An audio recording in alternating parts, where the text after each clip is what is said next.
The question of how and why the United Nations is the crux of the great conspiracy to destroy the sovereignty of the United States and the enslavement of the American people within a UN one-world dictatorship is a complete and unknown mystery to the vast majority of the American people. The reason for this unawareness of the frightening danger to our country and to the entire free world is simple. The masterminds behind this great conspiracy have absolute control of all of our mass communications media, especially television, the radio, the press, and Hollywood. We all know that our State Department, the Pentagon, and the White House have brazenly proclaimed that they have the right and the power to manage the news, to tell us not the truth, but what they want us to believe. They have seized that power on orders from their masters of the great conspiracy. And the objective is to brainwash the people into accepting the phony peace bait to transform the United States into an enslaved unit of the United Nations one world government. First of all, bear in mind that the so-called UN police action in Korea, fought by the United States, in which 150,000 of our sons were murdered and maimed, was part of the plot, just as the undeclared by Congress war in Vietnam, in which our sons are dying, is part of the plot, just as the plot against Rhodesia and South Africa, in which our sons will be dying, is part of the UN plot. However, the vitally important thing for all Americans, all you mothers of the boys who died in Korea and are now dying in Vietnam, to know is that our so-called leaders in Washington, whom we elected to safeguard our nation and our Constitution, are the betrayers, and that behind them are a comparatively small group of men whose sole objective is to enslave the whole world of humanity in their satanic plot of one world government. Now, in order to give you a very clear picture of this satanic plot, I will go back to its beginning, clear back in the middle of the 18th century, and name the men who put that plot into action, and then bring you down to the present, today's status of that plot. Now, as a matter of further intelligence, a term used by the FBI, let me clarify the meaning of the expression, "He is a liberal." The enemy, meaning the one world conspirators, have seized upon that word liberal as a cover-up for their activities. It sounds so innocent and so humanitarian to be liberal. We'll make sure that the person who calls himself a liberal or is described as a liberal is not in truth a red. Now then, this satanic plot was launched back in the 1760s when it first came into existence under the name of the Illuminati. This Illuminati was organized by one Adam Weishaupt, born a Jew, who was converted to Catholicism and became a Catholic priest, and then, at the behest of the then newly organized House of Rothschild, defected and organized the Illuminati. Naturally, the Rothschilds financed that operation. And every war since then, beginning with the French Revolution, has been promoted by the Illuminati, operating under various names and guises. I say under various names and guises because after the Illuminati was exposed and became too notorious, Weishaupt and his co-conspirators began to operate under various other names.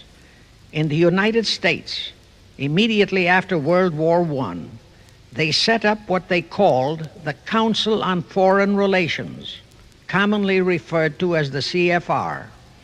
And this CFR is actually the Illuminati in the United States.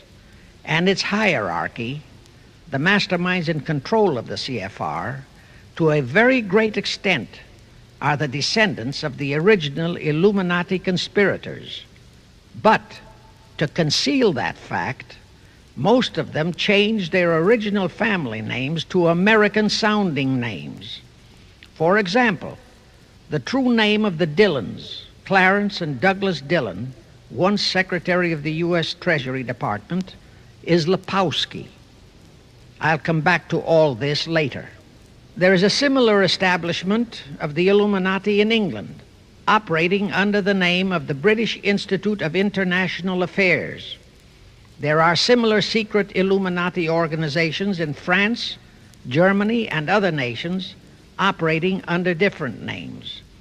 And all these organizations, including the CFR, continuously set up numerous subsidiary or front organizations that are infiltrated into every phase of the various nations' affairs. But at all times, the operations of these organizations were and are masterminded and controlled by the internationalist bankers, who in turn were and are controlled by the Rothschilds. The details of how they accomplished the setting up of the CFR in the United States, as also in the other nations, are far too voluminous to be described in this dissertation. But you can find it complete in News Bulletin number 122, entitled UN is Spawn of the Illuminati, and News Bulletin number 123, entitled CFR Completely Unmasked as Illuminati. Both are published by the Cinema Educational Guild, Post Office Box 46205, Hollywood, California. You can get them for 50 cents per copy by writing to that address. Those news bulletins reveal the names of the original founders of the Illuminati and the Americanized names of their descendants in the present CFR. Now I'll go back to the activities of the original Illuminati conspirators.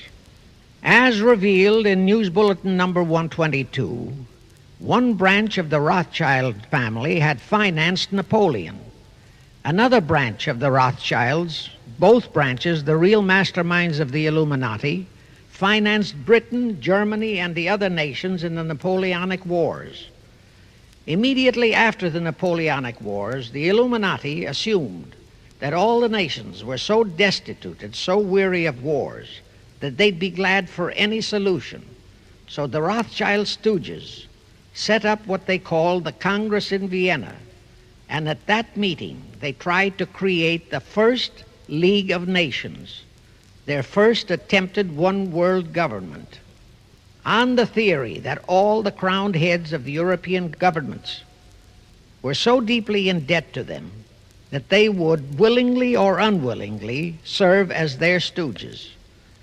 But the Tsar of Russia caught the stench of the plot and completely torpedoed it.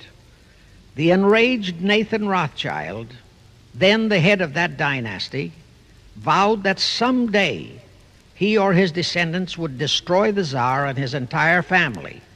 And his descendants did accomplish that very threat in 1917. At this point, bear in mind that the Illuminati was not set up to operate on a short-range basis.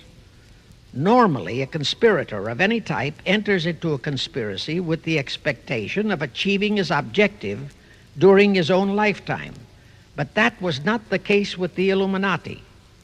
True, they hoped to accomplish their objective during their lifetime. But, paraphrasing The Show Must Go On, the Illuminati operates on the very long-range basis. Whether it will take scores of years or even centuries, they have dedicated their descendants to keep the plot boiling until they hope the conspiracy is achieved. Now let's go back to the birth of the Illuminati. Adam Weishaupt was a Jesuit-trained professor of canon law, teaching in Ingolstadt University when he defected from Christianity to embrace the Luciferian conspiracy. It was in 1770 that the professional moneylenders, the then recently organized House of Rothschild, retained him to revise and modernize the age-old protocols of Zionism, which from the outset was designed to give the synagogue of Satan, so named by Jesus Christ, ultimate world domination, so they could impose the Luciferian ideology upon what would remain of the human race after the final social cataclysm by use of satanic despotism. Weishaupt completed his task May 1st, 1776. Now you know why May 1 is the great day with all communist nations to this very day. That was the day, May 1, 1776, that Weishaupt completed his plan and officially organized the Illuminati to put the plan into execution. That plan required the destruction of all existing governments and religions. That objective was to be reached by dividing the masses of people whom he, Weishaupt, termed Goyim, or human cattle, into opposing camps in ever-increasing numbers on political, social, economic, and other issues, the very conditions we have in our country today. The opposing sides were then to be armed and incidents provided which would cause them to fight and weaken themselves and gradually destroy national governments and religious institutions. Again, I say, the very conditions in the world today. And at this point, let me stress a prime feature of the Illuminati plans. When and if their blueprint for world control, the protocols of the elders of Zion, is discovered and exposed, they would wipe all the Jews off the face of the earth in order to divert suspicions from themselves. If you think this is far-fetched, bear in mind that they permitted Hitler, a liberal socialist himself, who was financed by Krupp, Kennedy, the Warburgs, and the Rothschilds, to incinerate 600,000 Jews. Now, just why did the conspirators choose the word Illuminati for their satanic organization? Weishaupt himself said that the word is derived from Lucifer and means holders of the light, using the lie that his objective was to bring about a one-world government to enable those with mental ability to govern the world and prevent all wars in the future. In short, using the word peace on earth as his bait, exactly as that same bait, peace, was used by the 1945 conspirators to foist the United Nations on us. Weishaupt, financed, I repeat, by the Rothschilds, recruited some 2,000 paid followers. These included the most intelligent men in the fields of arts and letters, education, the sciences, finance, and industry. He then established lodges of the Grand Orient, Masonic lodges, to be their secret headquarters. And I again repeat that in all of this he was acting under orders from the House of Rothschild. The main features of the Weishaupt plan of operation required his Illuminati to do the following things to help them to accomplish their purpose. Number one, use monetary and sex bribery to obtain control of men already in high places in the various levels of all governments and other fields of endeavor. Once influential persons had fallen for the lies, deceits, and temptations of the Illuminati, they were to be held in bondage by application of political and other forms of blackmail, threats of financial ruin, public exposure and physical harm, even death, to themselves and loved members of their families. Do you realize how many present top officials in our federal government in Washington are controlled in just that way by the CFR? Do you realize how many homosexuals in our State Department, the Pentagon, all federal agencies, even in the White House, are controlled that way? Number two, Illuminati on the faculties of colleges and universities were to cultivate students possessing exceptional mental ability belonging to well-bred families with international leanings and recommend them for special training in internationalism. Such training was to be provided by granting scholarships to those selected by the Illuminists. That gives you an idea what a Rhodes Scholarship means. It means indoctrination into accepting the idea that only a one-world government can put an end to recurring wars and strife. That's how the United Nations was sold to the American people. One of the most notable Rhodes Scholars we have in our country is Senator William J. Fulbright, sometimes referred to as Half-Bright. His entire voting record spells Illuminati. All such scholars were to be first persuaded and then convinced that men of special talent and brains have the right to rule those less gifted on the ground that the masses don't know what is best for them physically, mentally, and spiritually. In addition to the Rhodes and similar scholarships, today there are 3 special Illuminati schools located in Gordonstown in Scotland, Salem in Germany, and Anavrita in Greece. These 3 are known ones, but there are others that are kept undercover. Prince Philip, the husband of Britain's Queen Elizabeth, was educated at Gordonstown at the instigation of Lord Louis Mountbatten, his uncle, a Rothschild relative who became Britain's admiral of the fleet after World War II ended. Number 3, all influential people trapped into coming under the control of the Illuminati, plus the students who had been specially educated and trained, were to be used as agents and placed behind the scenes of all governments as experts and specialists, so they would advise the top executives to adopt policies which would, in the long run, serve the secret plans of the Illuminati one-world conspiracy and bring about the destruction of the governments and religions they were elected or appointed to serve. Do you know how many such men operate in our government at this very time? Rusk, McNamara, Hubert Humphrey, Fulbright, Kuchel, and go on and on and on. Number 4, perhaps the most vital directive in Weishaupt's plan was to obtain absolute control of the press, at that time the only mass communications media, to distribute information to the public, so that all news and information could be slanted, so that the masses could be convinced that a one-world government is the only solution to our many and varied problems. Now do you know who owns and controls our mass communications media? I'll tell you, practically all the movie lots in Hollywood is owned by the Lehmans, Kuhn Loeb and Company, Goldman Sachs, and other internationalist bankers.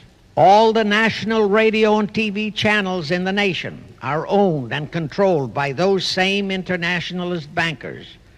The same is true of every chain of metropolitan newspapers and magazines, also of the press wire services, such as Associated Press, United Press International, etc.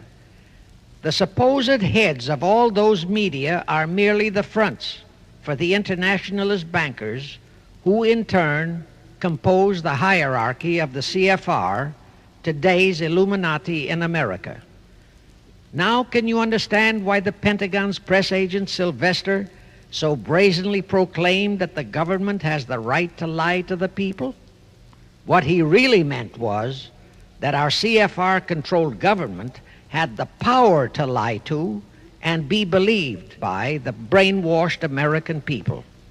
And let's again go back to the first days of the Illuminati. Because Britain and France were the 2 greatest world powers in the late years of the 18th century, Weishaupt ordered the Illuminati to foment the colonial wars, including our Revolutionary War, to weaken the British Empire and organize the French Revolution to destroy the French Empire. He scheduled the French Revolution to start in 1789. However, in 1784, a true act of God placed the Bavarian government in possession of evidence which proved the existence of the Illuminati, and that evidence could have saved France if they, the French government, hadn't refused to believe it. Here is how that act of God happened. It was in 1874 that Weishaupt issued his orders for the French Revolution. A German writer named Zwack put it into book form. It contained the entire Illuminati story and Weishaupt's plans. A copy of this book was sent to the Illuminists in France, headed by Robespierre, whom Weishaupt had delegated to foment the French Revolution. The courier was struck and killed by lightning as he rode through Ralston on his way from Frankfurt to Paris. The police found the subversive documents on his body and turned them over to the proper authorities. After careful study of the plot, the Bavarian government ordered the police to raid Weishaupt's newly organized lodges of the Grand Orient and the homes of his most influential associates. All additional evidence thus discovered convinced the authorities the documents were genuine copies of the conspiracy by which the Illuminati planned to use wars and revolutions to bring about the establishment of a one-world government, the powers of which they, headed by the Rothschilds, intended to usurp as soon as it was established, exactly in line with the United Nations plot of today.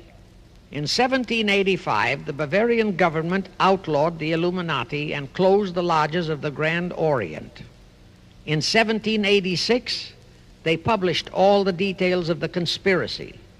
The English title of that publication is The Original Writings of the Order and Sect of the Illuminati. Copies of the entire conspiracy were sent to all the heads of church and state in Europe. But the power of the Illuminati, which was actually the power of the Rothschilds, was so great that this warning was ignored.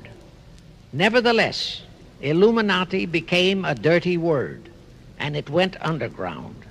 At the same time, Weishaupt ordered Illuminists to infiltrate into the lodges of Blue Masonry and form their own secret societies within all secret societies. Only Masons who proved themselves internationalists and those whose conduct proved they had defected from God were initiated into the Illuminati. Thenceforth, the conspirators donned the cloak of philanthropy and humanitarianism to conceal their revolutionary and subversive activities. In order to infiltrate into Masonic lodges in Britain, Weishaupt invited John Robison over to Europe. Robison was a high-degree Mason in the Scottish Rite. He was a professor of natural philosophy at Edinburgh University and secretary of the Royal Society of Edinburgh. Robison did not fall for the lie that the objective of the Illuminati was to create a benevolent dictatorship, but he kept his reactions to himself so well that he was entrusted with a copy of Weishaupt's revised conspiracy for study and safekeeping. Anyway, because the heads of state and church in France were deluded into ignoring the warnings given them, the revolution broke out in 1789 as scheduled by Weishaupt. In order to alert other governments to their danger, in 1798 Robison published a book entitled Proof of a Conspiracy to Destroy All Governments and Religions.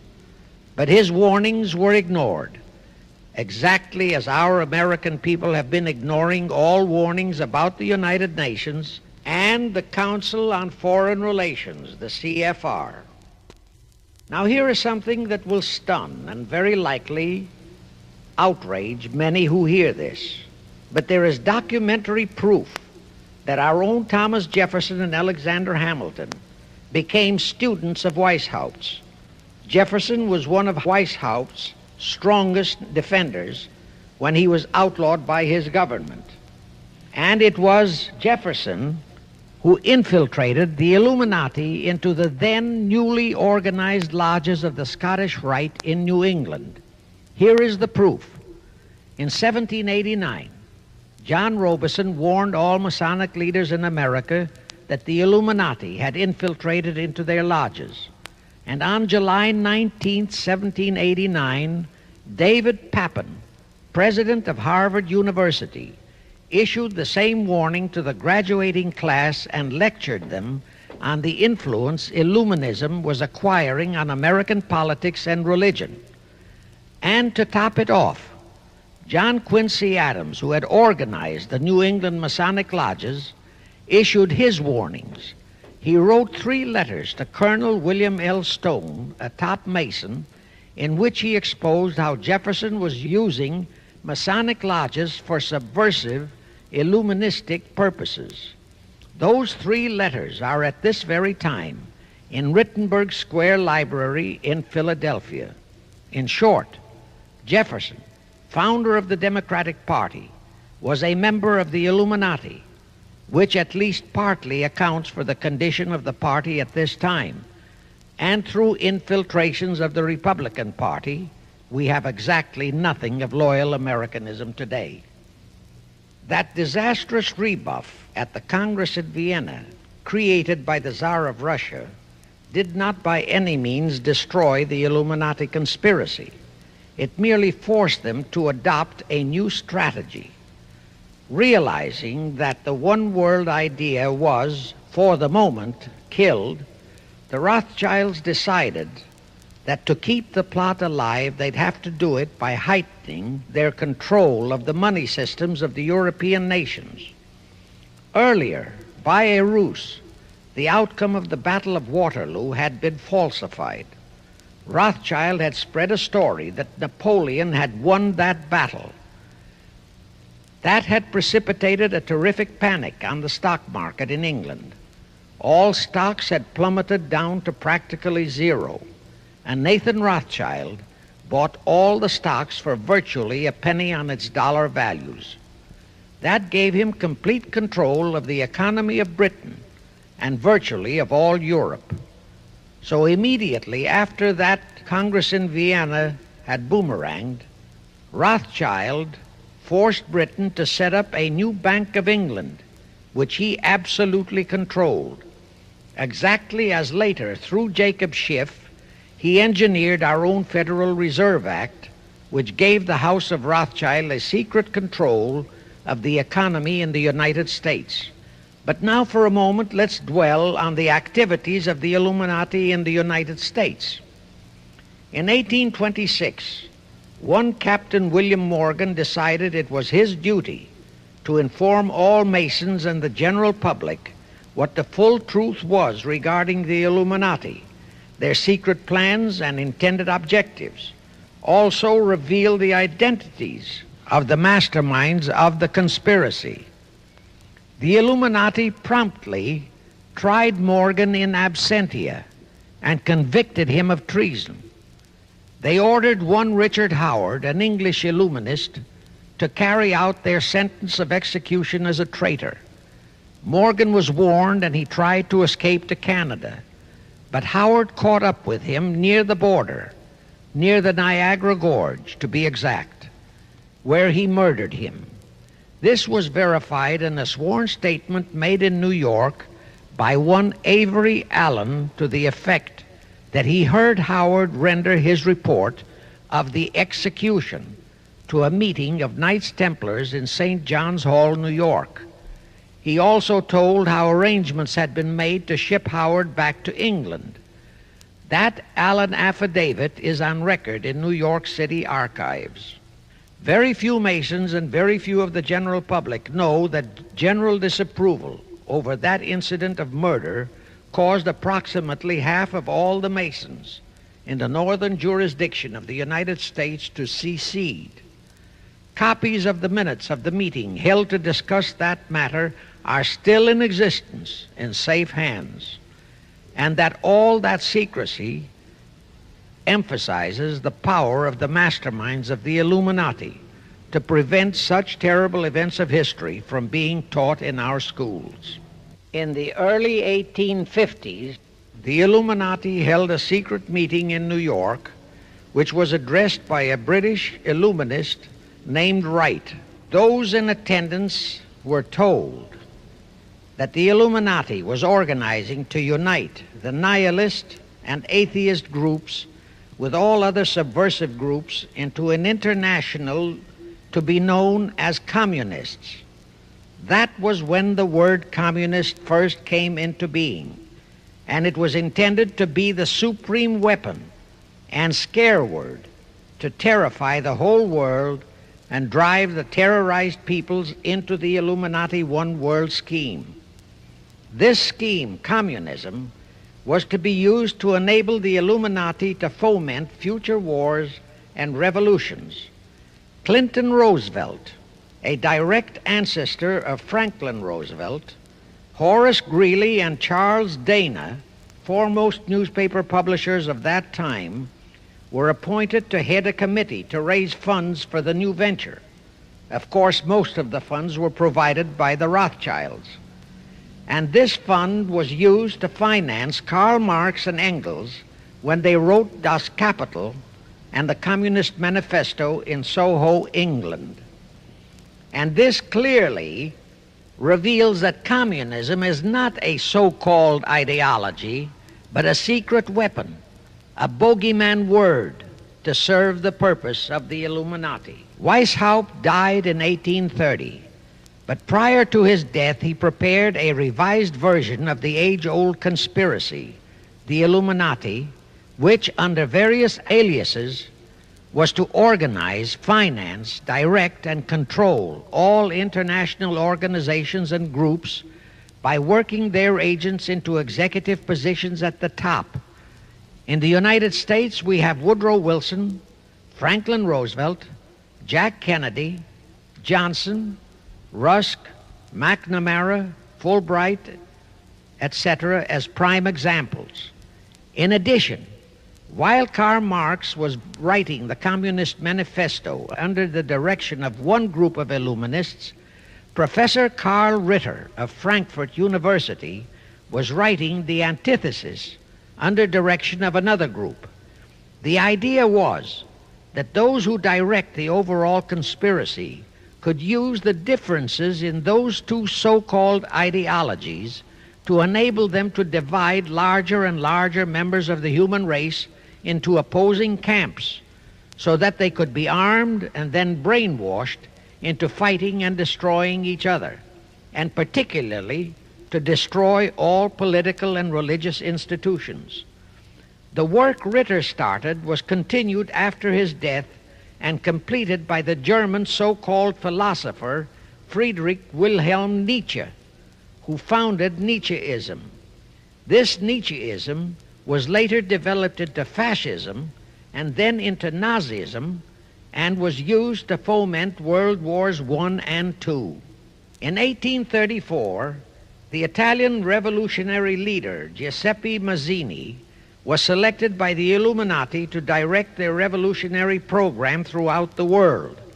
He served in that capacity until he died in 1872. But some years before he died, Mazzini had enticed an American general named Albert Pike into the Illuminati. Pike was fascinated by the idea of a one-world government, and ultimately he became the head of this Luciferian conspiracy.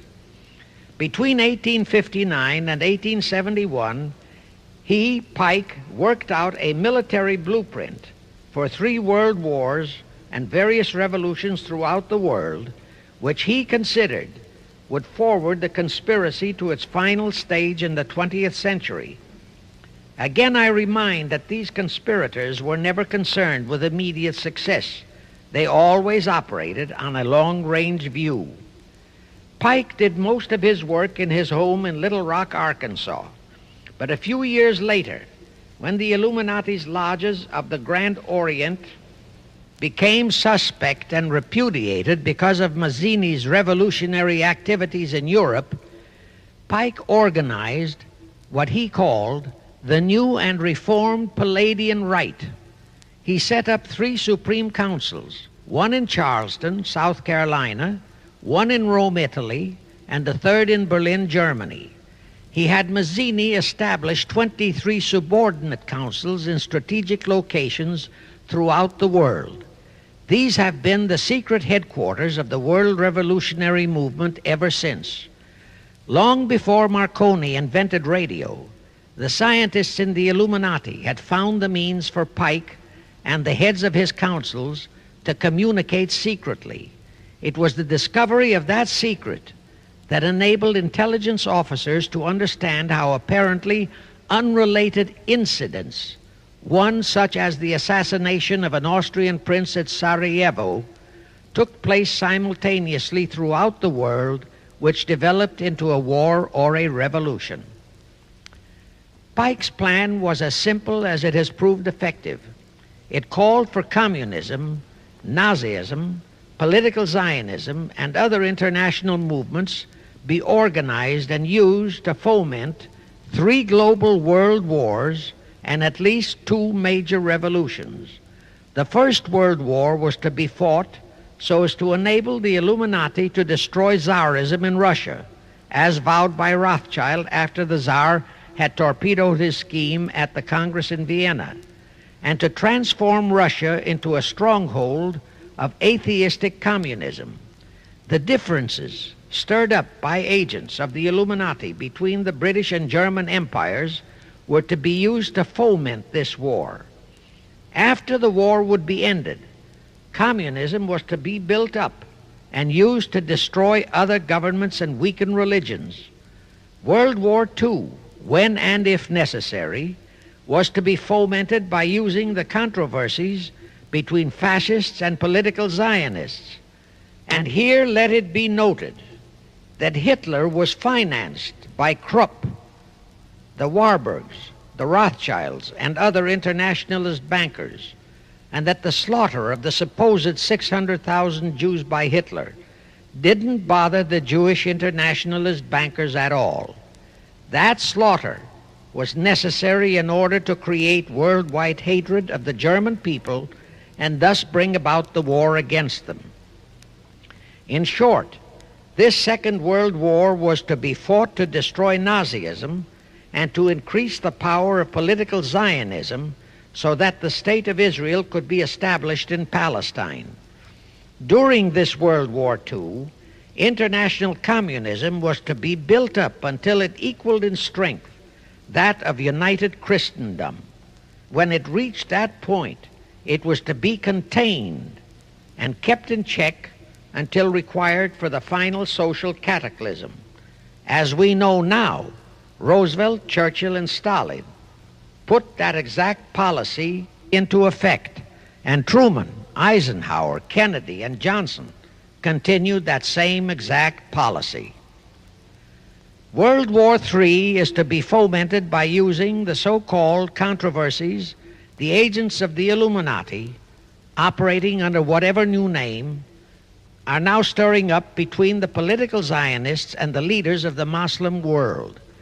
That war is to be directed in such a manner that all of Islam and political Zionism, Israel, will destroy each other, while at the same time the remaining nations, once more divided on this issue, will be forced to fight themselves into a state of complete exhaustion, physically, mentally, spiritually, and economically.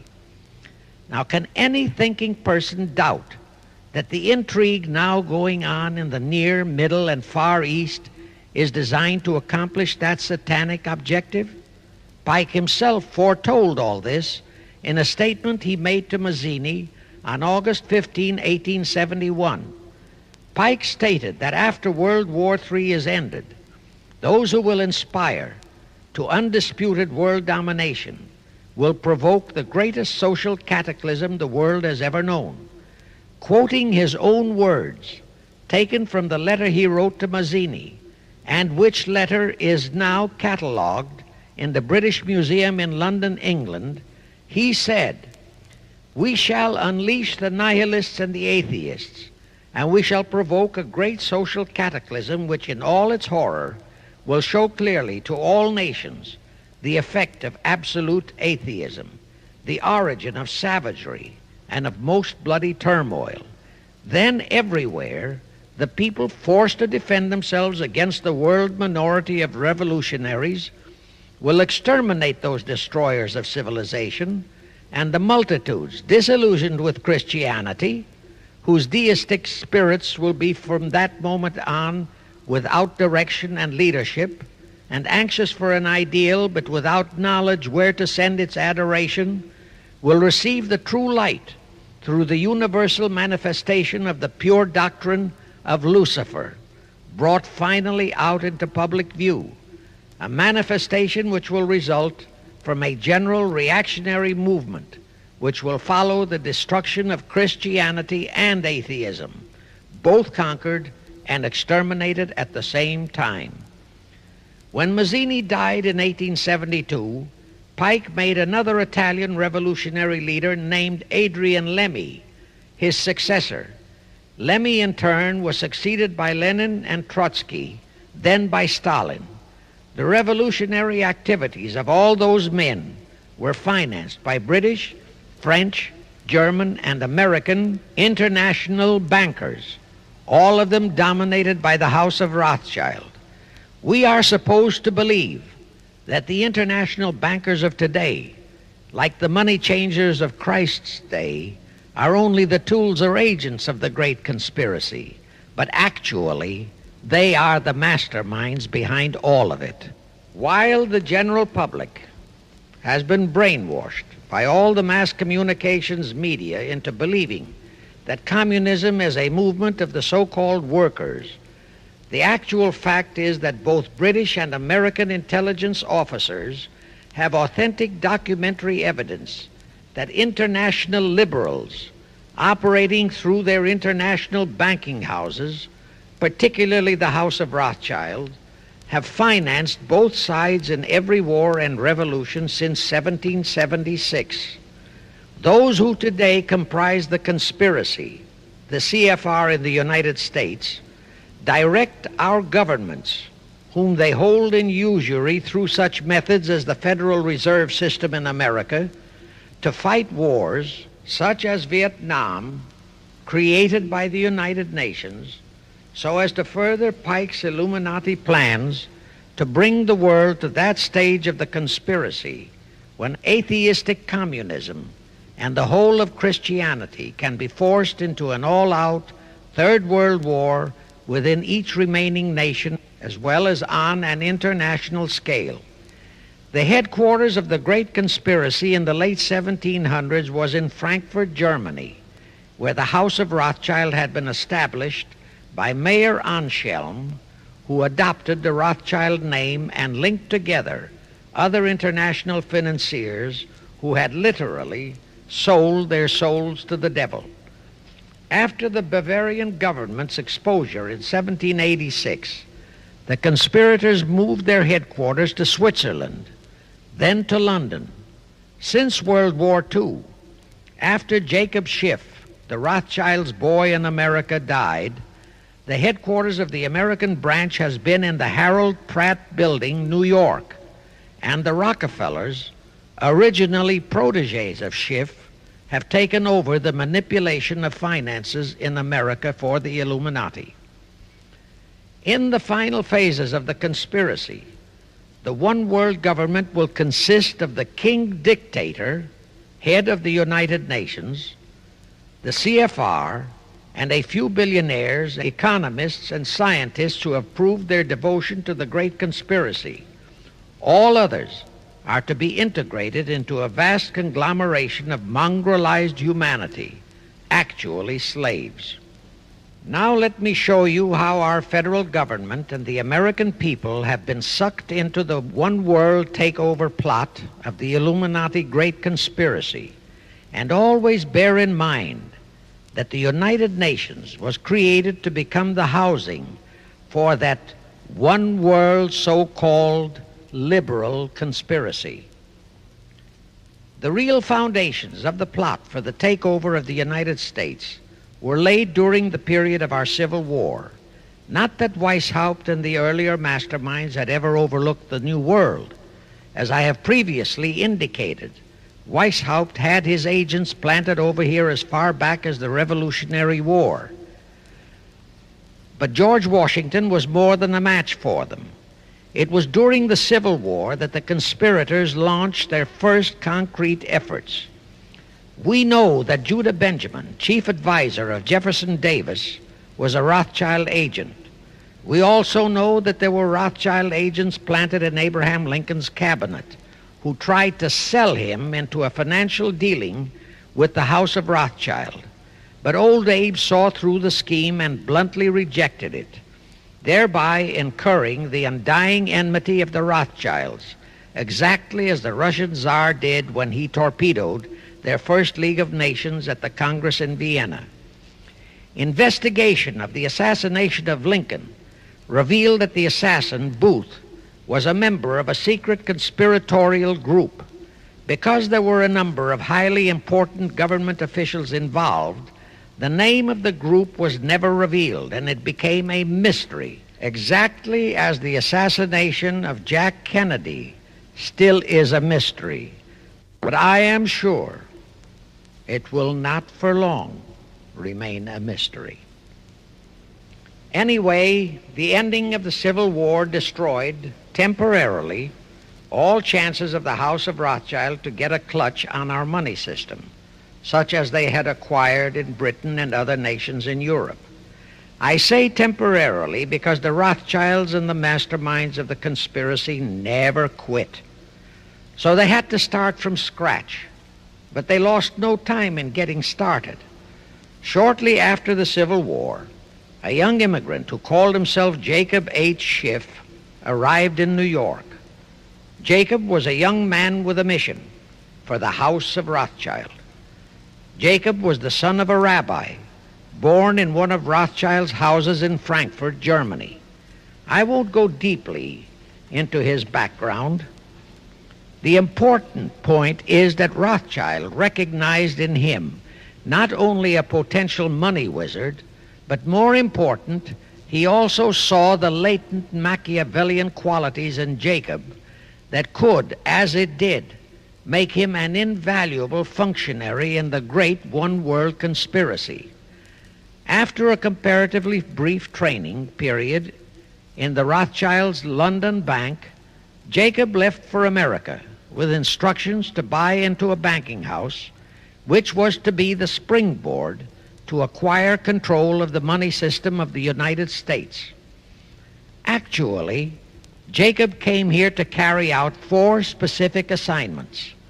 Number 1, and most important, was to acquire control of America's money system. Number 2, find desirable men who, for a price, would be willing to serve as stooges for the great conspiracy and promote them into high places in our federal government, our Congress, in the U.S. Supreme Court, and all federal agencies. Number 3, create minority group strife throughout the nations, particularly between whites and blacks. Number 4, create a movement to destroy religion in the United States, but Christianity to be the chief target. Earlier, I stated that Jacob Schiff came to America with orders by Rothschild to carry out 4 specific directives. The first and most important one was to get control of the United States money system. Let's trace Schiff's step to accomplish that directive.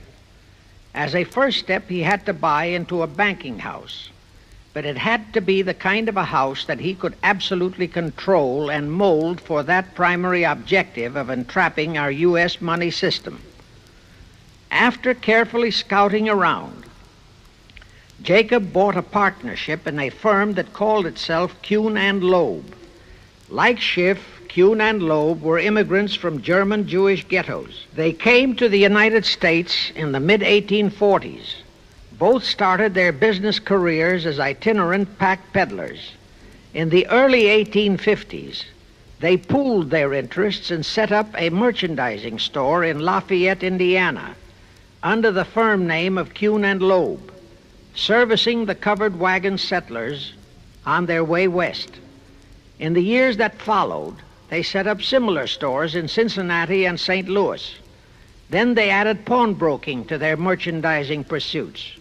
From that to money lending was a short and quick step. By the time Schiff arrived on the scene, Kuhn and Loeb was a well-known private banking firm, and this is the firm Jacob bought into. Shortly after he became a partner in Kuhn and Loeb, Schiff married Loeb's daughter, Teresa. Then he bought out Kuhn's interests and moved the firm to New York, and Kuhn and Loeb became Kuhn, Loeb and Company, international bankers, with Jacob Schiff, agent of the Rothschilds, ostensibly the sole owner. And throughout his career, this blend of Judas and Machiavelli, the first hierarch of the Illuminati, great conspiracy in America, posed as a generous philanthropist and a man of great holiness, the cover-up policy set forth by the Illuminati.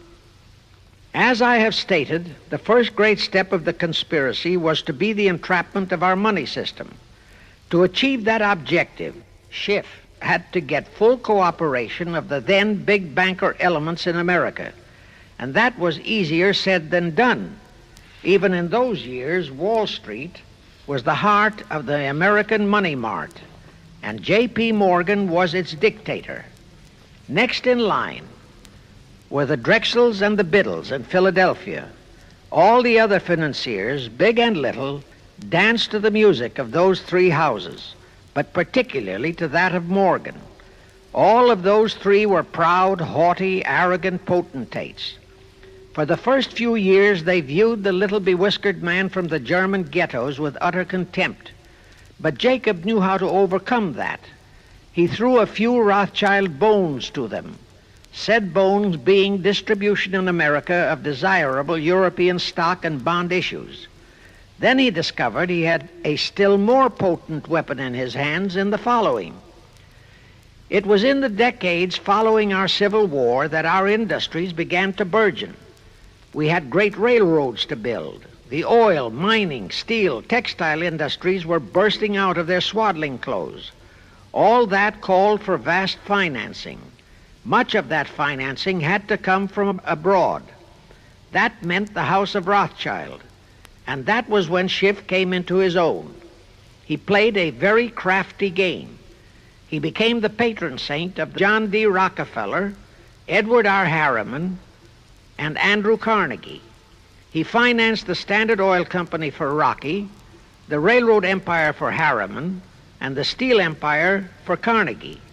But instead of hogging all the other industries for Kuhn, Loeb and Company, he opened the doors of the House of Rothschild to Morgan, Biddle, and Drexel.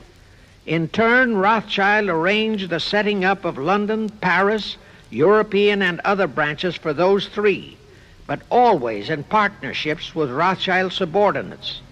And Rothschild made it very clear to all those men that Schiff was to be the boss in New York. Thus, at the turn of the century, Schiff had a tight control of the entire banking fraternity on Wall Street, which by then, with Schiff's help, included Lehman Brothers, Goldman Sachs, and other internationalist banks, headed by men chosen by the Rothschilds.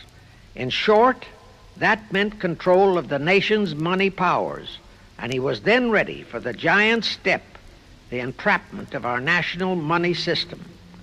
Now, under our Constitution, all control of our money system is vested solely in our Congress.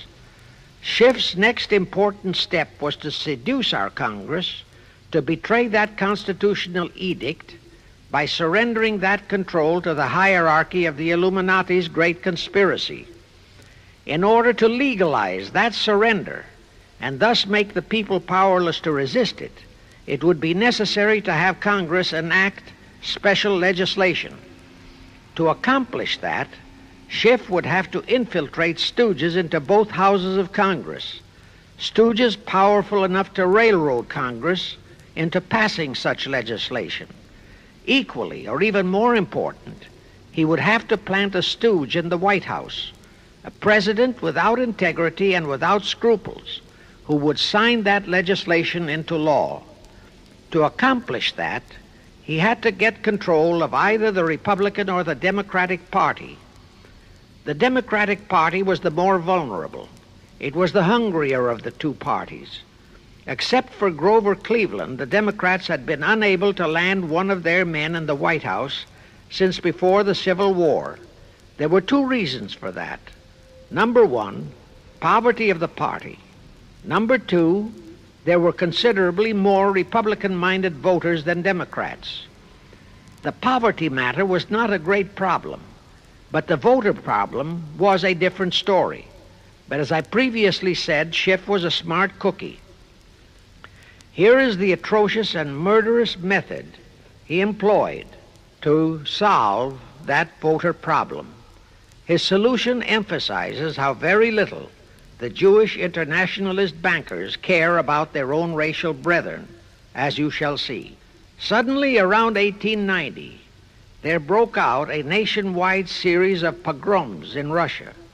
Many, many thousands of innocent Jews, men, women, and children, were slaughtered by the Cossacks and other peasants. Similar pogroms with similar slaughter of innocent Jews broke out in Poland, Romania, and Bulgaria.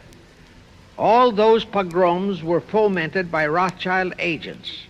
As a result, Jewish terrified refugees from all those nations swarmed into the United States, and that continued throughout the next 2 or 3 decades because the pogroms were continuous through all those years. All those refugees were aided by self-styled humanitarian committees set up by Schiff, the Rothschilds, and all the Rothschild affiliates. In the main, the refugees streamed into New York, but the Schiff-Rothschild humanitarian committees found ways to shuffle many of them into other large cities, such as Chicago, Boston, Philadelphia, Detroit, Los Angeles, etc. All of them were quickly transformed into naturalized citizens and educated to register as Democrats. Thus, all of that so-called minority group became solid Democratic voter blocs in their communities, all controlled and maneuvered by their so-called benefactors. And shortly after the turn of the century, they became vital factors in the political life of our nation. That was one of the methods Schiff employed to plant men like Nelson Aldrich in our Senate and Woodrow Wilson in the White House. At this point, let me remind you of another of the important jobs that was assigned to Schiff when he was dispatched to America. I refer to the job of destroying the unity of the American people by creating minority group and racial strife. By the pogrom-driven Jewish refugees into America, Schiff was creating one ready-made minority group for that purpose. But the Jewish people as a whole, made fearful by the pogroms, could not be depended upon to create the violence necessary to destroy the unity of the American people. But right within America, there was an already made-to-order, although as yet a sleeping minority group, the Negroes, who could be sparked into so-called demonstrations, rioting, looting, murder, and every other type of lawlessness.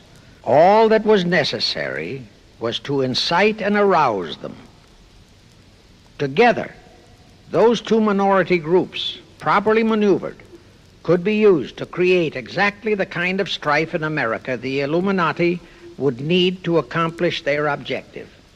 Thus, at the same time that Schiff and his co-conspirators were laying their plans for the entrapment of our money system, they were also perfecting plans to hit the unsuspecting American people with an explosive and terrifying racial upheaval that would tear the people into hate fractions and create chaos throughout the nation, especially on all college and university campuses. all protected by Earl Warren decisions and our so-called leaders in Washington.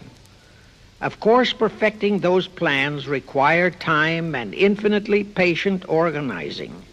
Now, to remove all doubts, I'll take a few moments to give you documentary proof of this racial strife plot. First of all, they had to create leaderships and organizations to draw in millions of dupes, both Jewish and Negroes, who would do the demonstrating and commit the rioting, looting, and lawlessness.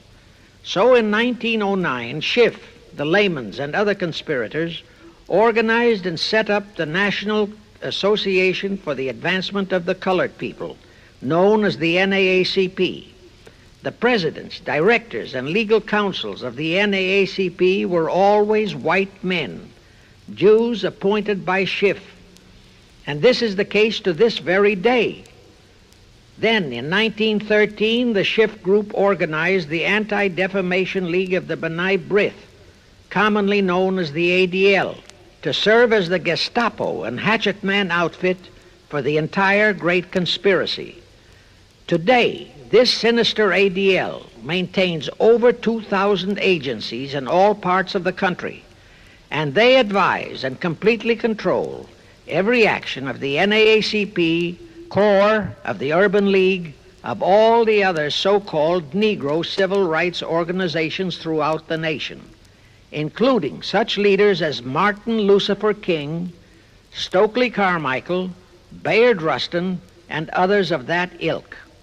In addition, the ADL acquired absolute control of the advertising budgets of many department stores, hotel chains, and TV and radio industrialist sponsors, also advertising agencies, in order to control practically all the mass communications media and force every loyal newspaper to slant and falsify the news, and to further incite and at the same time create sympathy for the lawlessness and violence of the Negro mobs. Here is documentary proof of the beginning of their deliberate plot to foment the Negroes into all their lawlessness. Around 1910, one Israel Zangwill wrote a play entitled The Melting Pot. It was sheer propaganda to incite the Negroes and Jews, because the play purportedly visualized how the American people were discriminating against and persecuting Jews and Negroes. At that time, nobody seemed to realize that it was a propaganda play. It was that cleverly written. The propaganda was well wrapped up in the truly great entertainment in the play, and it was a big Broadway hit. Now, in those years, the legendary Diamond Jim Brady used to throw a banquet at the famous Delmonico restaurant in New York after the opening performance of a popular play. He threw such a party for the cast of The Melting Pot, its author, producer, and chosen Broadway celebrities. By then, I'd already made a personal mark on the Broadway theater and was invited to that party. There I met George Bernard Shaw and a Jewish writer named Israel Cohen.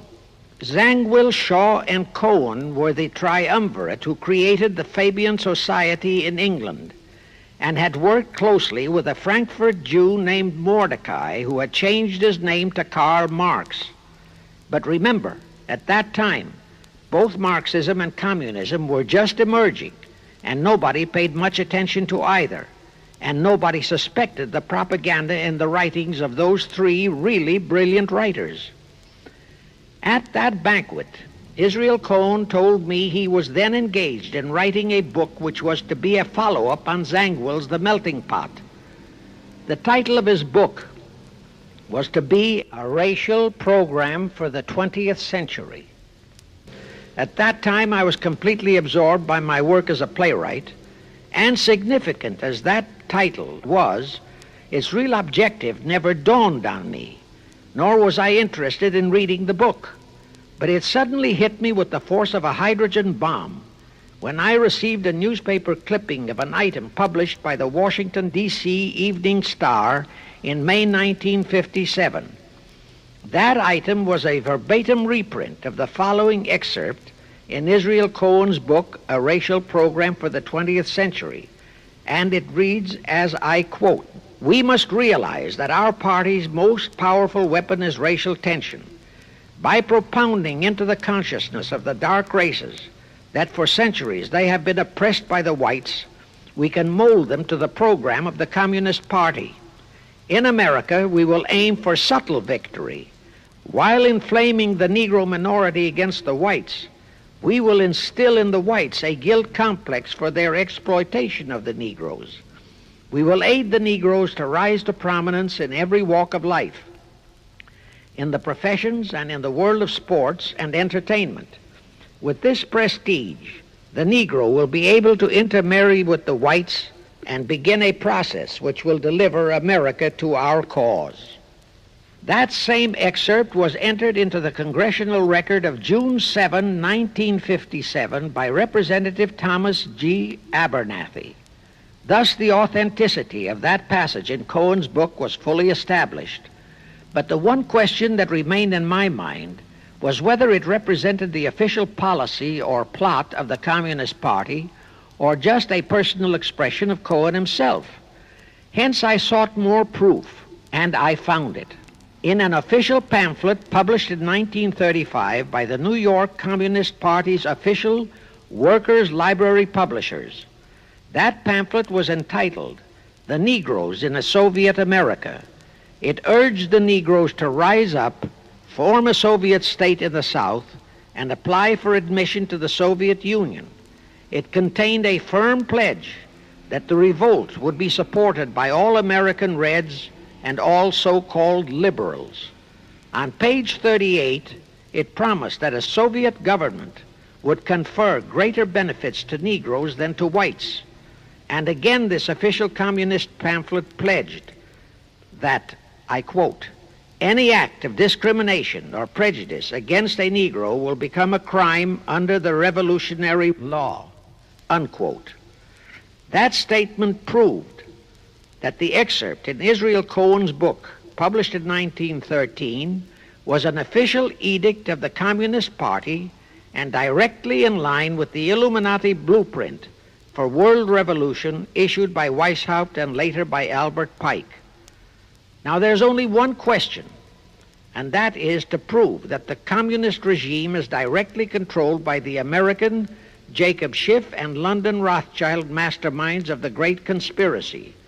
A little later, I will provide that proof that will remove even a remote doubt that the Communist Party as we know it was created by those masterminds, capitalists if you will note, that Schiff, the Warburgs, and the Rothschilds planned and financed the entire Russian Revolution, also the murder of the Tsar and his family, and that Lenin, Trotsky, and Stalin took their orders directly from Schiff and the other capitalists whom they supposedly are fighting.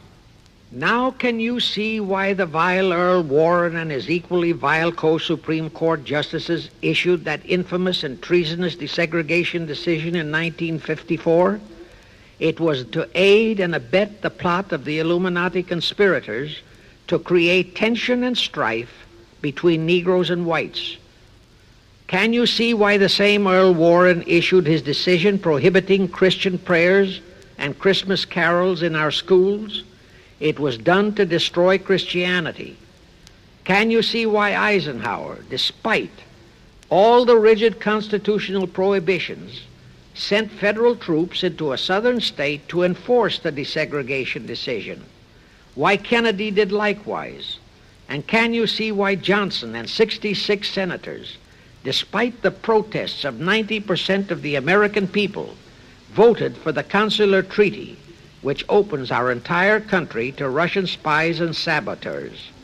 All those 66 senators are 20th century Benedict Arnolds. It is up to you and you, all of the American people, to force Congress, our elected servants, to haul in those American traitors for impeachments, and that when proven guilty, they all be given the punishment prescribed for traitors who aid and abet our enemies. And that includes the forcing of rigid investigations by Congress of the CFR and all their fronts, such as the ADL, the NAACP, SNCC, and such Illuminati tools as Martin Lucifer King.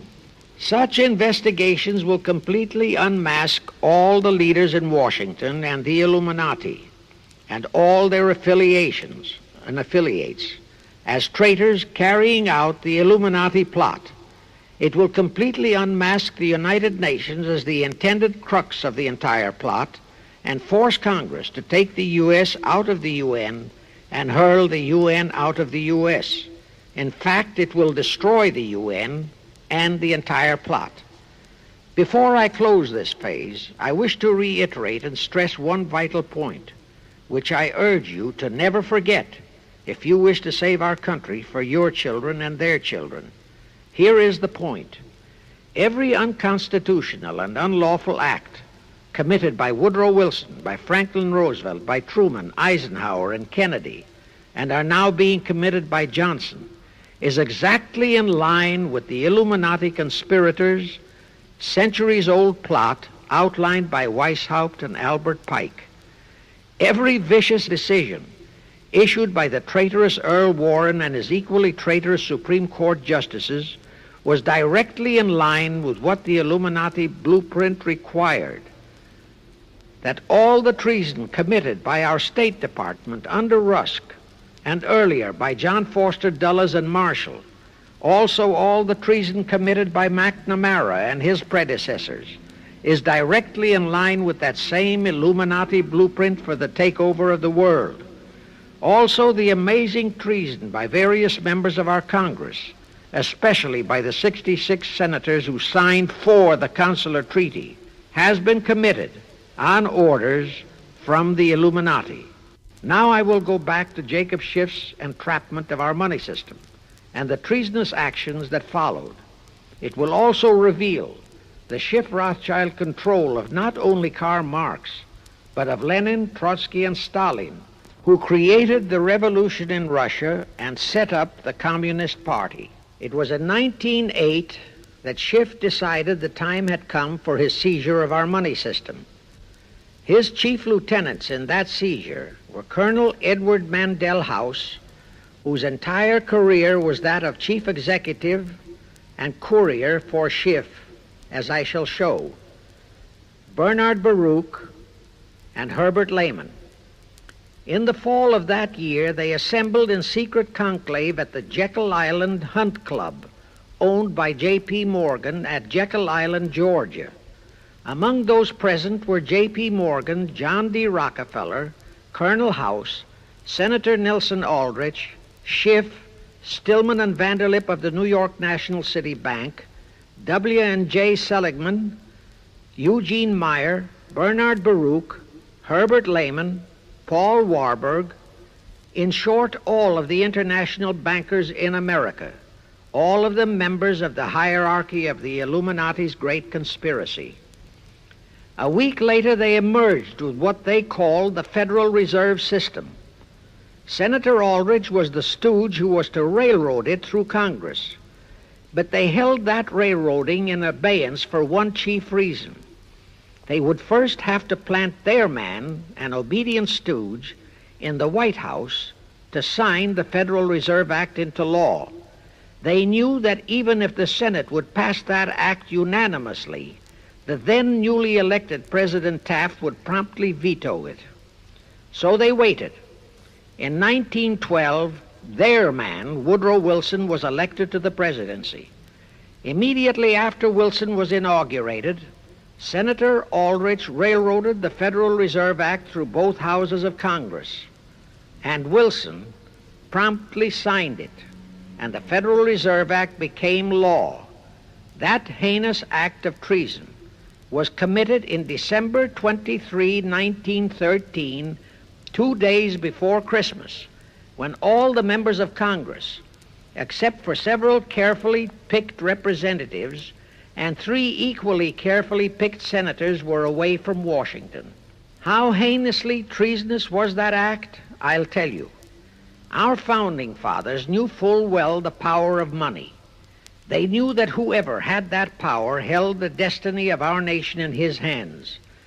Therefore, they carefully guarded this power when they set forth in the Constitution that Congress, the elected representatives of the people, alone would have that power.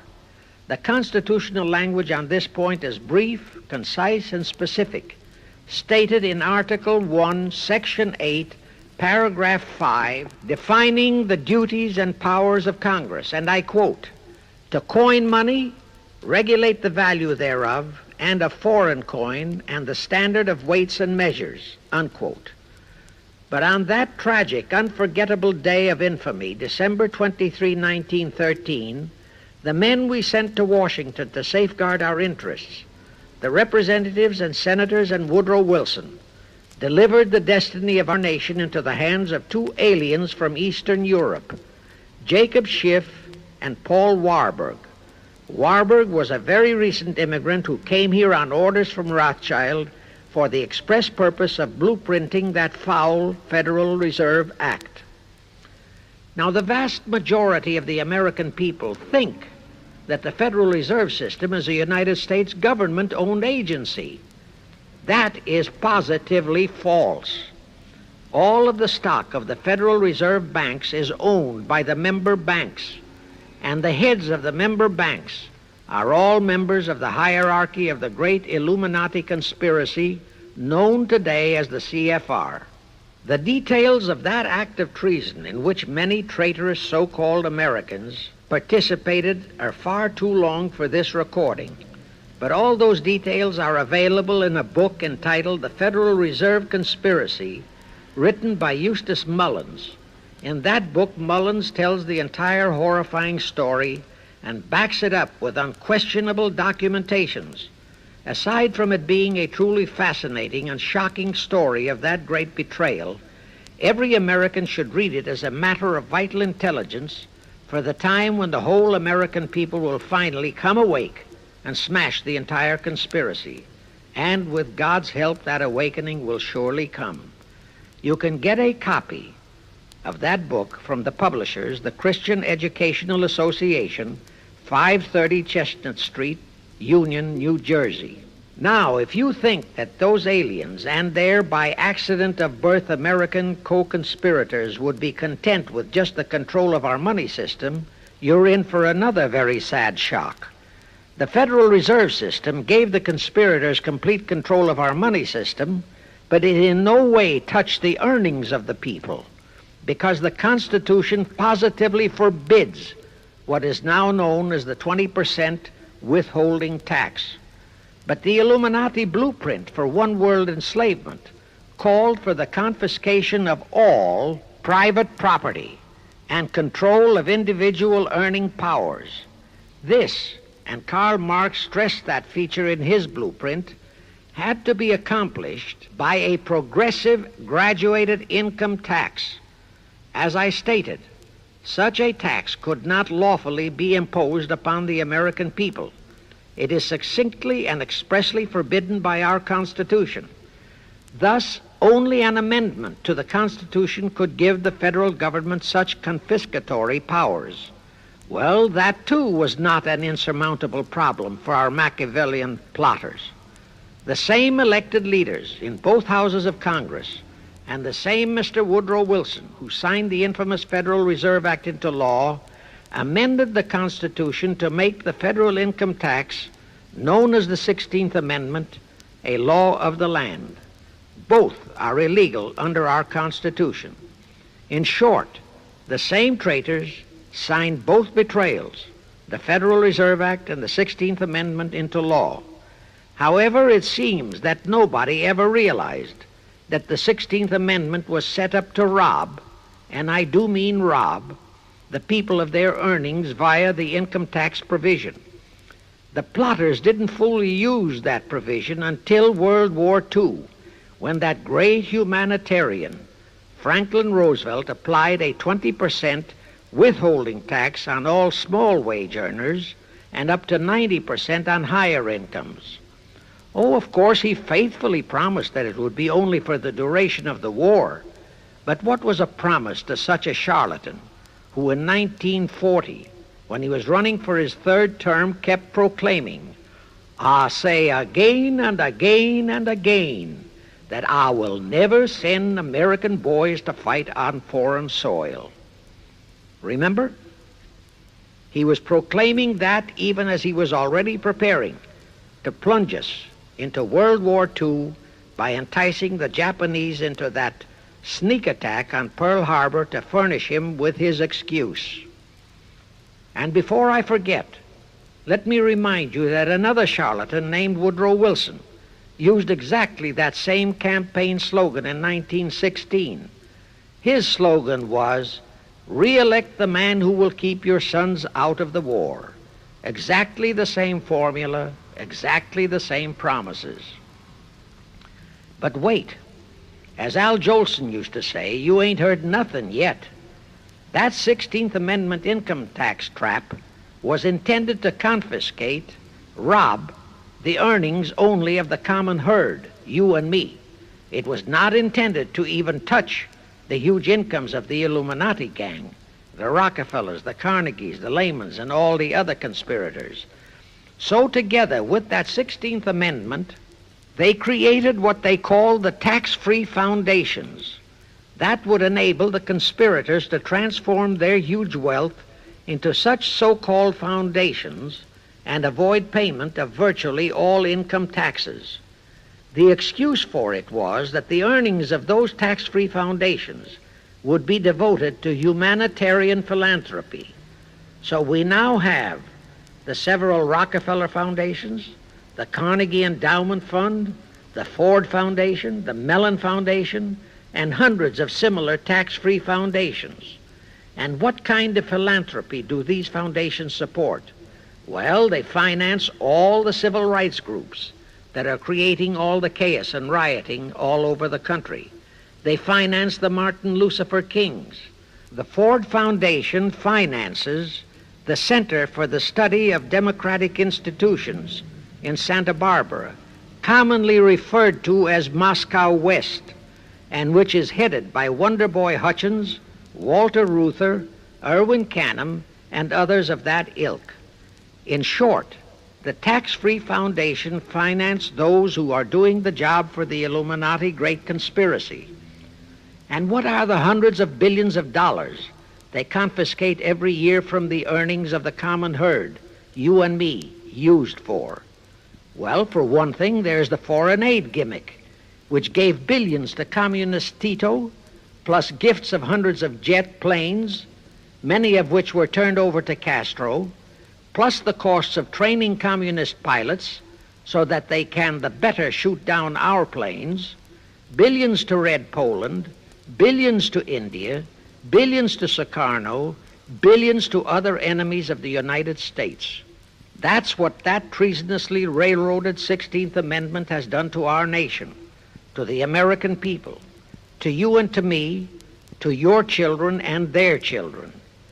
Our CFR Illuminati-controlled federal government can grant tax-free status to all foundations and pro-red one-world outfits, such as the Fund for the Republic. But if you, or a patriotic pro-organization, is too outspokenly pro-American, they can terrify and intimidate you by finding a misplaced comma in your income tax report and by threatening you with penalties, fines, and even prison. Future historians will wonder how the American people could have been so naive and stupid as to have permitted such audaciously brazen acts of treason as the Federal Reserve Act and the 16th Amendment. Well, they were not naive and they were not stupid. The answer is they trusted the men they elected to safeguard our country and our people, and they just didn't have even an inkling about either betrayal until after each one had been accomplished. It was the Illuminati-controlled mass communications media that kept and is keeping our people naive and stupid and unaware of the treason being committed. Now the great question is, when will the people wake up and do to our traitors of today what George Washington and our founding fathers would have done to Benedict Arnold?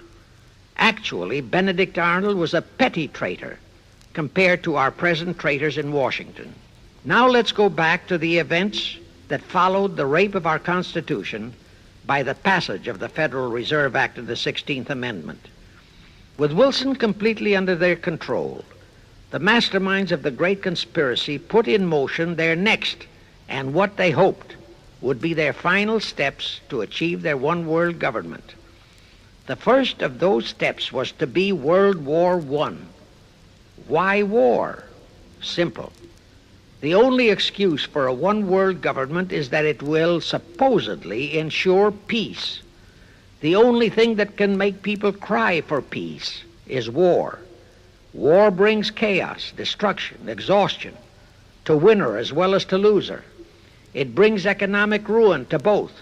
Most important, it destroys the flower of the young manhood of both. To the saddened and heartbroken oldsters, the mothers and fathers, who are left with nothing but memories of their beloved sons, peace becomes worth any price. And that is the emotion upon which the conspirators depend for the success of their satanic plot. Throughout the 19th century, from 1814 to 1914, the world as a whole was at peace. Such wars as the Franco-Prussian, our own Civil War, the Russo-Japanese War, were what might be termed local disturbances that did not affect the rest of the world. All the great nations were prosperous, the peoples staunchly nationalistic and fiercely proud of their sovereignties. It was utterly unthinkable that the French and the German peoples would be willing to live under a one-world government, or the Turks and the Russians, or the Chinese and the Japanese. Even more unthinkable that a Kaiser Wilhelm or a Franz Joseph or a Tsar Nicholas or any monarch would willingly and meekly surrender his throne to a one-world government. But bear in mind that the peoples in all nations are the real power, and only one thing, war, could make the peoples yearn and clamor for a peace-ensuring one-world government. But it would have to be a frightful and horribly devastating war. It could not be just a local disturbing war between just two nations. It would have to be a world war.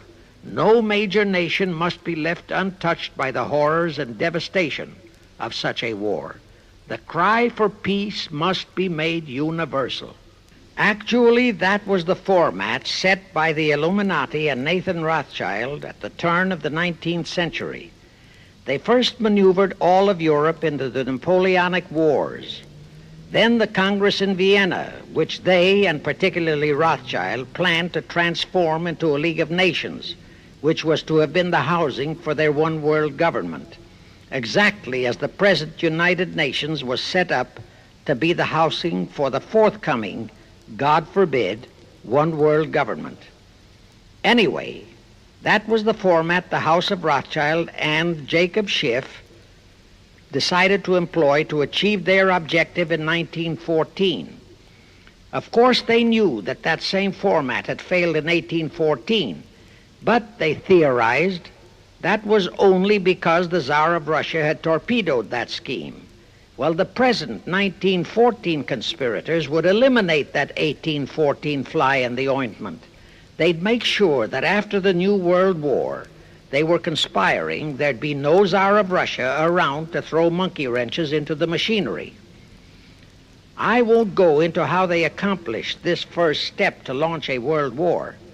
History records that World War I was precipitated by a trivial incident, the kind of incident both Weishaupt and Albert Pike had incorporated in their blueprints. That incident was the assassination of an Austrian archduke, arranged by the Illuminati masterminds. The war followed. It involved Germany, Austria-Hungary, and their allies, so-called the Axis powers, against France, Britain, and Russia, called the Allies. Only the United States was not involved during the first 2 years. By 1917, the conspirators had achieved their primary objective. All of Europe was in a state of destitution. All the peoples were war-weary and crying for peace. And the outcome, too, was all set.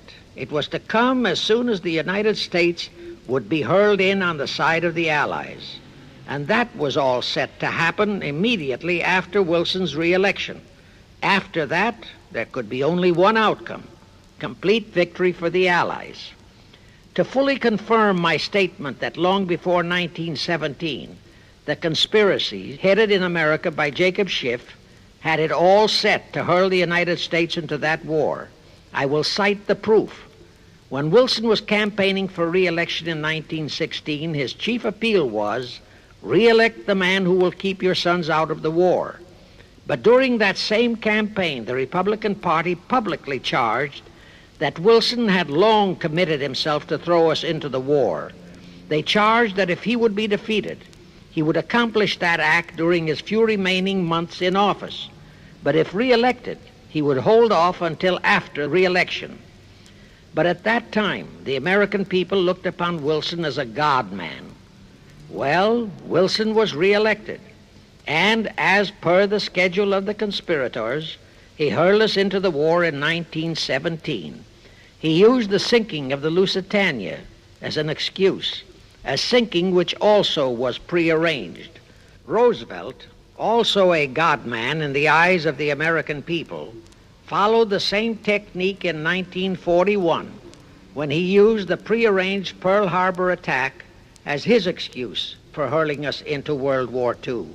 Now, exactly as the conspirators planned, victory for the Allies would eliminate all the monarchs of the defeated nations and leave all their peoples leaderless, confused, bewildered, and perfectly conditioned for the one world government the great conspiracy intended would follow. But there still would be an obstacle, the same obstacle that had balked the Illuminati and Rothschild at that Congress in Vienna peace gathering after the Napoleonic Wars. Russia would be on the winning side this time, as it was in 1814. Therefore, the Tsar would be securely on his throne. Here it is pertinent to note that Russia, under the Tsarist regime, had been the one country in which the Illuminati had never made any headway, nor had the Rothschilds ever been able to infiltrate their banking interests. Thus, a winning Tsar would be more difficult than ever to cope with. Even if he could be enticed into a so-called League of Nations, it was a foregone conclusion that he would never, but never go for a one-world government. So even before the outbreak of World War I, the conspirators had a plan in the making to carry out Nathan Rothschild's vow of 1814 to destroy the Tsar and also murder all possible royal heirs to the throne. And it would have to be done before the close of the war, and the Russian Bolsheviki were to be their instruments in this particular plot. From the turn of the century, the chiefs of the Bolsheviki were Nikolai Lenin, Leon Trotsky, and later Joseph Stalin. Of course, those were not their true family names. Prior to the outbreak of the war, Lenin headquartered in Paris. After the outbreak, Switzerland became his haven. Trotsky's headquarters were on the Lower East Side in New York, largely the habitat of Russian Jewish refugees. Both Lenin and Trotsky were similarly bewhiskered and unkempt. In those days, that was the badge of Bolshevism. Both lived well, yet neither had a regular occupation. Neither had any visible means of support, yet both always had plenty of money. All those mysteries were solved in 1917. Right from the outset of the war, strange and mysterious goings-on were taking place in New York. Night after night, Trotsky darted furtively in and out of Jacob Schiff's palatial mansion. And in the dead of those same nights, there were gatherings of hoodlums of New York's Lower East Side, all of them Russian refugees, at Trotsky's headquarters, and all were going through some mysterious sort of training process. But it was all shrouded in mystery. Nobody talked, although it did leak out that Schiff was financing all of Trotsky's activities. Then suddenly Trotsky vanished. So did approximately 300 of his trained hoodlums. Actually, they were on the high seas in a Schiff-chartered ship bound for a rendezvous with Lenin and his gang in Switzerland. And on that ship was $20 million in gold, the $20 million Schiff provided to finance the Bolsheviki takeover of Russia. In anticipation of Trotsky's arrival, Lenin prepared to throw a party in his Switzerland hideaway. Men of the very highest places in the world were to be guests at that party. Among them were the mysterious Colonel Edward Mandell House, Woodrow Wilson's mentor and palsy-walsy, and more important, Schiff's special and confidential messenger. Another of the expectant guests was Warburg of the Warburg banking clan in Germany, who were financing the Kaiser, and whom the Kaiser had rewarded by making him chief of the secret police of Germany. In addition, there were the Rothschilds of London and Paris, also Litvinov, Kaganovich, Stalin, who was then head of a train and bank-robbing gang of bandits. He was known as the Jesse James of the Urals. And here I must remind that England and France were then long in war with Germany, and that on February 3, 1917, Wilson had broken off all diplomatic relations with Germany. Therefore, Warburg, Colonel House, the Rothschild, and all those others were enemies. But of course, Switzerland was neutral ground where enemies could meet and be friends, especially if they had some scheme in common. That Lenin party was very nearly wrecked by an unforeseen incident.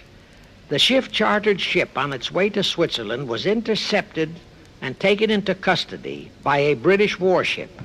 But Schiff quickly rushed orders to Wilson to order the British to release the ship intact with the Trotsky hoodlums and the gold. Wilson obeyed. He warned the British that if they refused to release the ship, the United States would not enter the war in April as he had faithfully promised a year earlier. The British heeded the warning. Trotsky arrived in Switzerland, and the Lenin party went off as scheduled. But they still faced what ordinarily would have been the insurmountable obstacle of getting the Lenin-Trotsky band of terrorists across the border into Russia. Well, that's where Brother Warburg, chief of the German secret police, came in. He loaded all those thugs into sealed freight cars and made all the necessary arrangement for their secret entry into Russia. The rest is history. The revolution in Russia took place, and all members of the royal Romanov family were murdered. Now, my chief objective is to establish beyond even a remote doubt that communism, so-called, is an integral part of the Illuminati's great conspiracy for the enslavement of the entire world, that communism, so-called, is merely their weapon and bogeyman word to terrify the peoples of the whole world, and that the conquest of Russia and the creation of communism was in great part organized by Schiff and the other international bankers right in our own city of New York. A fantastic story? Yes. Some might even refuse to believe it. Well, for the benefit of any doubting Thomas, I will prove it by reminding that just a few years ago, Charlie Knickerbocker, a Hearst newspaper columnist, published an interview with John Schiff, grandson of Jacob, in which young Schiff confirmed the entire story and named the figure old Jacob contributed, $20 million. If anybody still has even a remote doubt that the entire menace of communism was created by the masterminds of the great conspiracy right in our own city of New York, I will cite the following historical fact. All records show that when Lenin and Trotsky engineered the capture of Russia, they operated as heads of the Bolsheviki party. Now, Bolshevism is a purely Russian word. The masterminds realized that Bolshevism could never be sold as an ideology to any but the Russian people. So in April 1918, Jacob Schiff dispatched Colonel House to Moscow with orders to Lenin, Trotsky, and Stalin to change the name of their regime to the Communist Party and to adopt the Karl Marx Manifesto as the constitution of the Communist Party. Lenin, Trotsky, and Stalin obeyed. And that year of 1918 was when the Communist Party and the menace of communism came into being. All this is confirmed in Webster's Collegiate Dictionary, 5th edition. In short, communism was created by the capitalists. Thus, until November 11, 1918, the entire fiendish plan of the conspirators worked perfectly. All the great nations, including the United States, were war-weary, devastated, mourning their dead. Peace was the great universal desire. Thus, when it was proposed by Wilson to set up a League of Nations to ensure peace, all the great nations, with no Russian Tsar to stand in their way, jumped on that bandwagon without even stopping to read the fine print in that insurance policy. That is all but one, the United States, the very one that Schiff and his co-conspirators least expected would balk. And that was their one fatal mistake in that early plot. You see, when Schiff planted Woodrow Wilson in the White House, the conspirators assumed that they had the United States in the proverbial bag. Wilson had been perfectly built up as a great humanitarian. He supposedly became established as a God-man with the American people. There was every reason for the conspirators to have believed that he would easily hornswoggle Congress into buying the League of Nations sight unseen, exactly as the Congress of 1945 bought the United Nations sight unseen. But there was one man in the Senate in 1918 who saw through that scheme just as the Russian Tsar did in 1814. He was a man of great political stature, almost as great as that of Teddy Roosevelt, and fully as astute. He was highly respected and trusted by all members of both houses of Congress and by the American people. The name of that great and patriotic American was Henry Cabot Lodge, not the phony of today who called himself Henry Cabot Lodge Jr. until he was exposed. Lodge completely unmasked Wilson and kept the United States out of the League of Nations.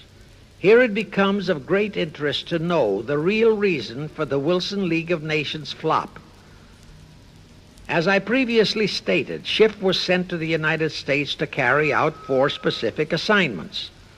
Number 1 and most important was to acquire complete control of the U.S. money system.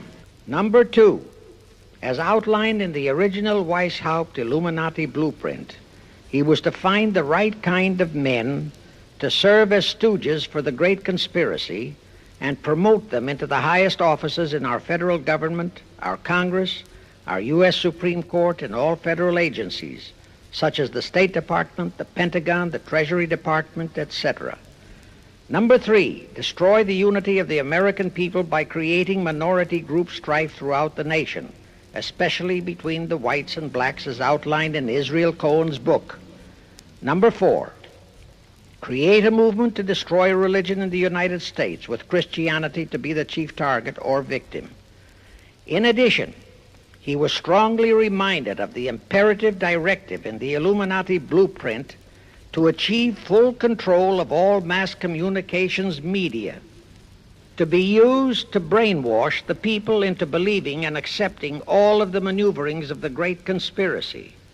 Schiff was warned that only control of the press, at that time our only mass communications media, would enable him to destroy the unity of the American people. Now then, Schiff and his co-conspirators did set up the NAACP, the National Association for the Advancement of the Colored People, in 1909. And in 1913, he set up the Anti-Defamation League of the B'nai B'rith. Both were to create the necessary strife.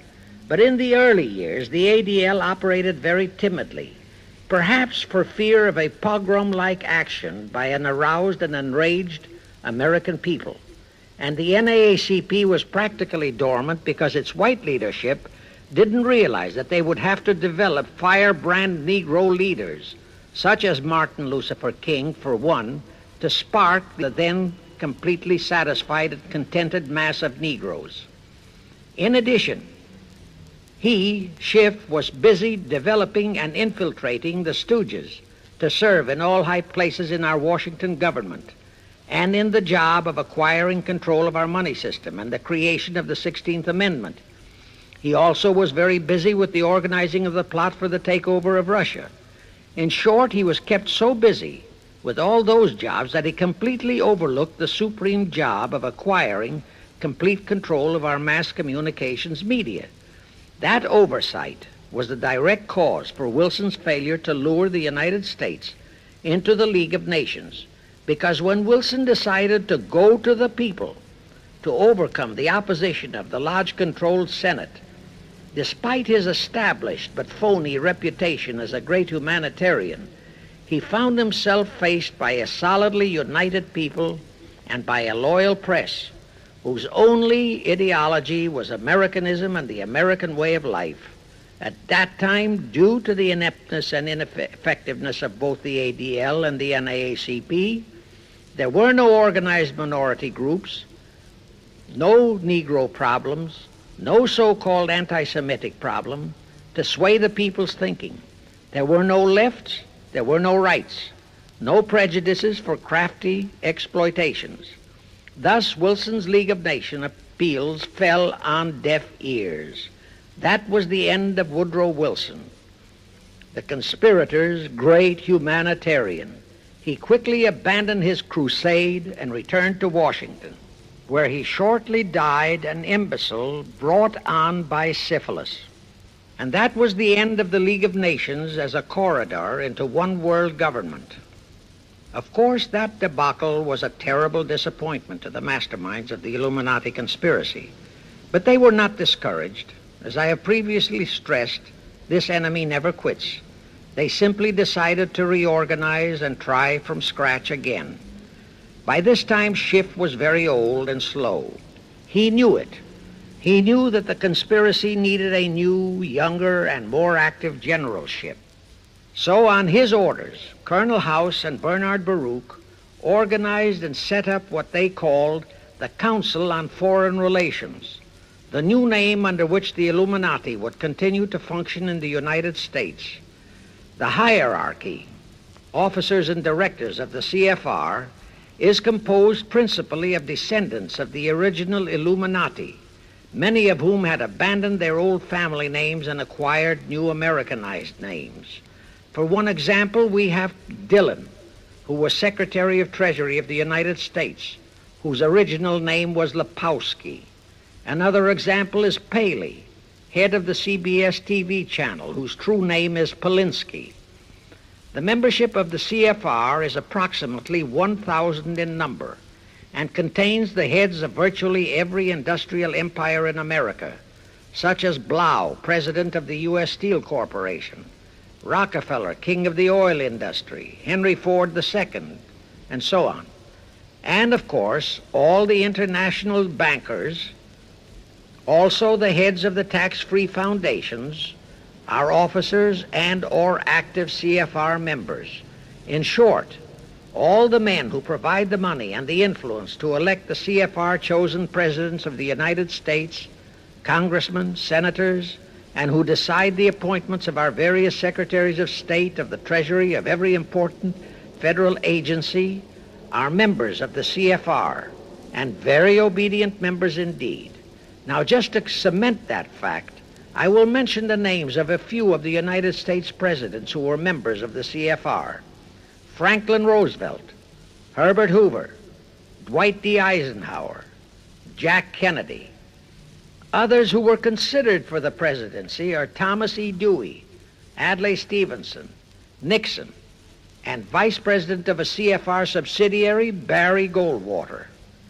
Among the important cabinet members of the various administrations, we have John Foster Dulles, Allen Dulles, Cordell Hull, John J. McCloy, Morgenthau, Clarence Dillon, Rusk, McNamara, and just to emphasize the red color of the CFR, we have as members such men as Alger Hiss, Ralph Bunch, Pasvolsky, Harry Dexter White, real name Weiss, Owen Lattimore, Philip Jeffy, etc., etc.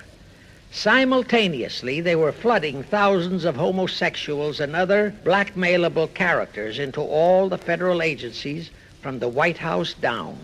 Remember Johnson's great friend Jenkins and Bobby Baker? Now, there were many jobs the new CFR had to accomplish. They required much help. So their first job was to set up various subsidiaries to whom they assigned special objectives. I can't name all the subsidiaries in this recording, but the following are a few.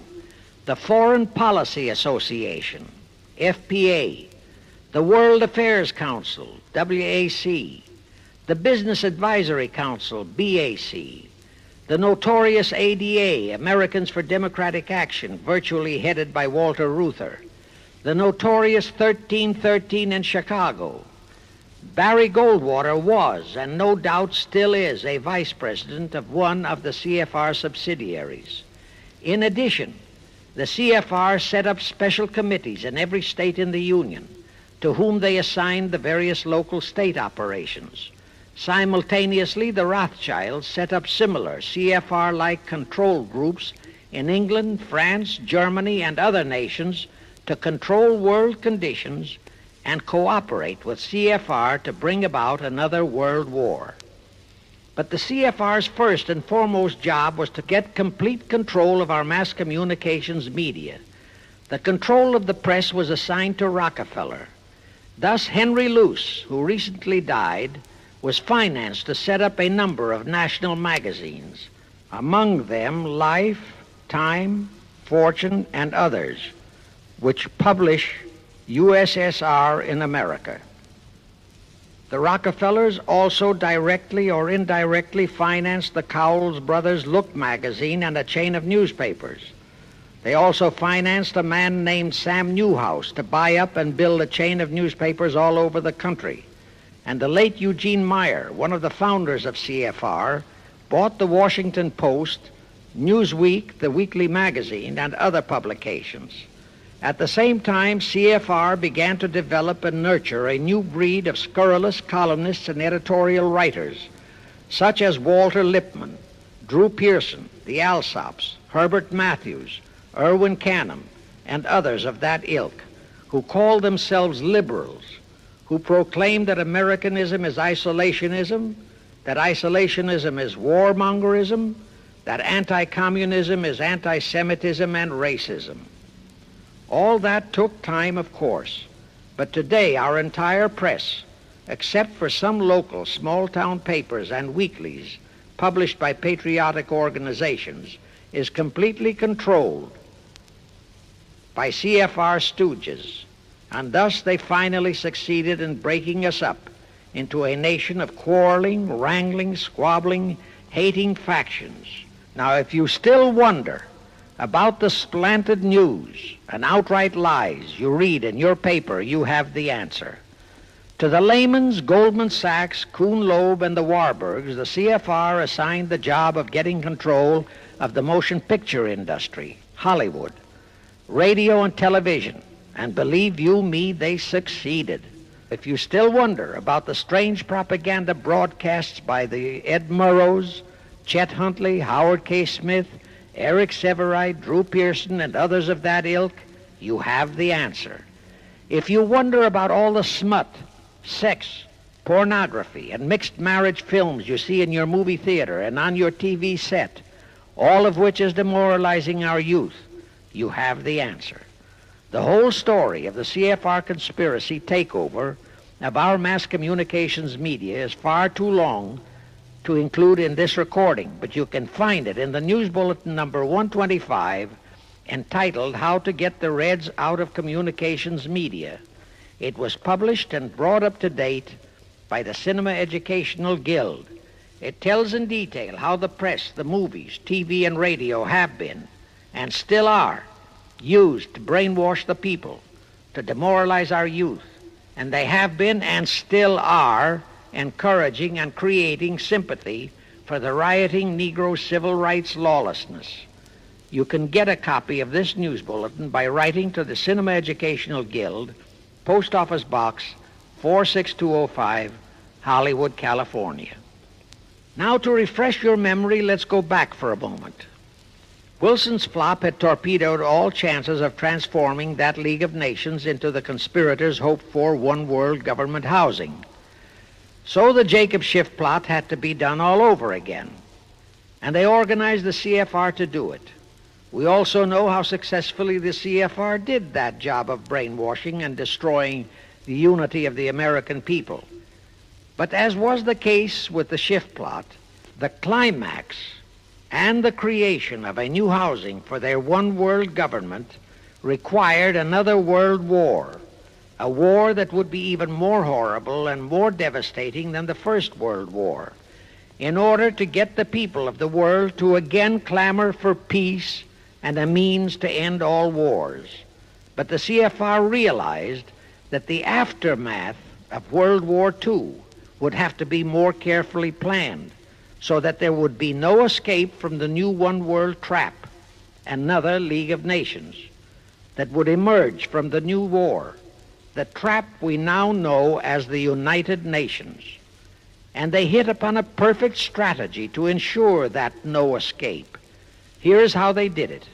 In 1943, in the midst of the war, they prepared the framework for the United Nations, and it was handed over to Roosevelt and our State Department to be given birth by Alger Hiss, Pasvolsky, Dalton Trumbo, and other American traitors, thus making the whole scheme a United States baby.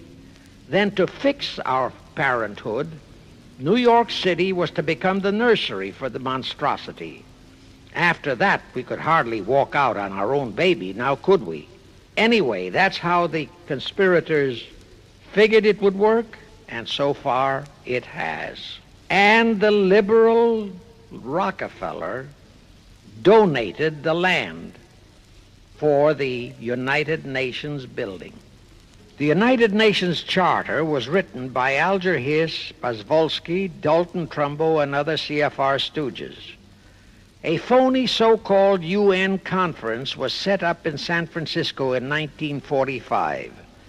All the so-called representatives of 50-odd nations gathered there, promptly signed the charter, and the despicable traitor Alger Hiss flew to Washington with it, elatedly submitted it to our Senate, and the Senate, elected by our people to safeguard our security, signed the charter without so much as reading it. The question is, how many of our senators were even then traitorous stooges of the CFR? Anyway, it was thus that the people accepted the United Nations as a holy of holies and enabled traitor Earl Warren to virtually destroy our Constitution by basing all his traitorous decisions on the UN Charter, thus making that charter virtually our law of the land. However, for all the dirty work that had to be done to solidify the UN, the new housing of the one world plot, they still required the aid of our leaders in Washington.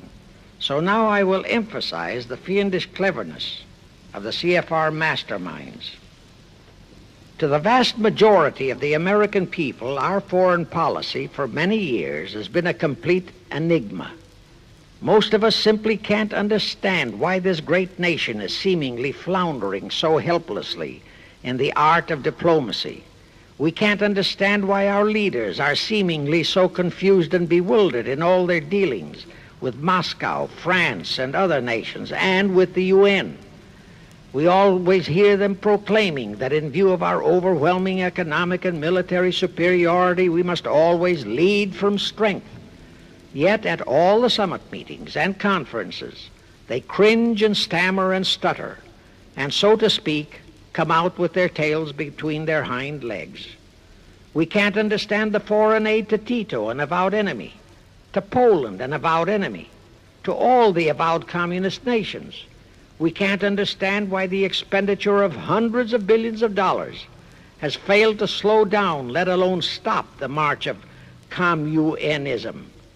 We are perplexed by the seeming ineptness of the State Department, the Defense Department, the CIA, the USIA, of all our federal agencies.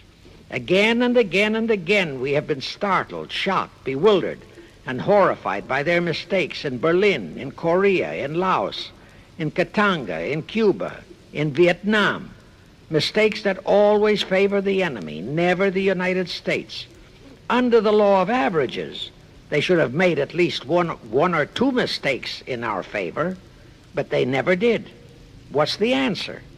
The answer is the CFR and the parts played by their subsidiaries and stooges in Washington.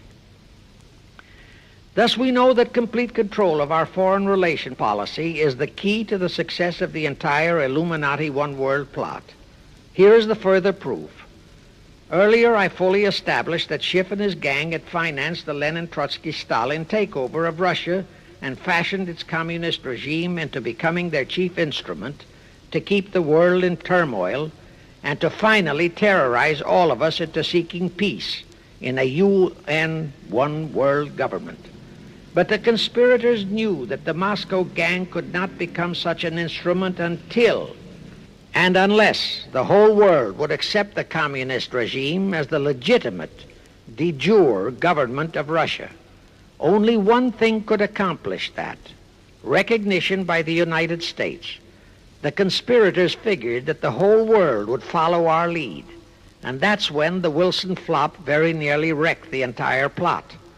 Throughout the following 3 Republican administrations, the CFR pulled every trick in their bag to induce Harding, Coolidge, and Hoover to grant that recognition, but all 3 refused.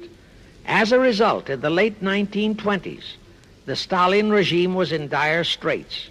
Despite all purges and secret police controls, the Russian people were growing more and more restive.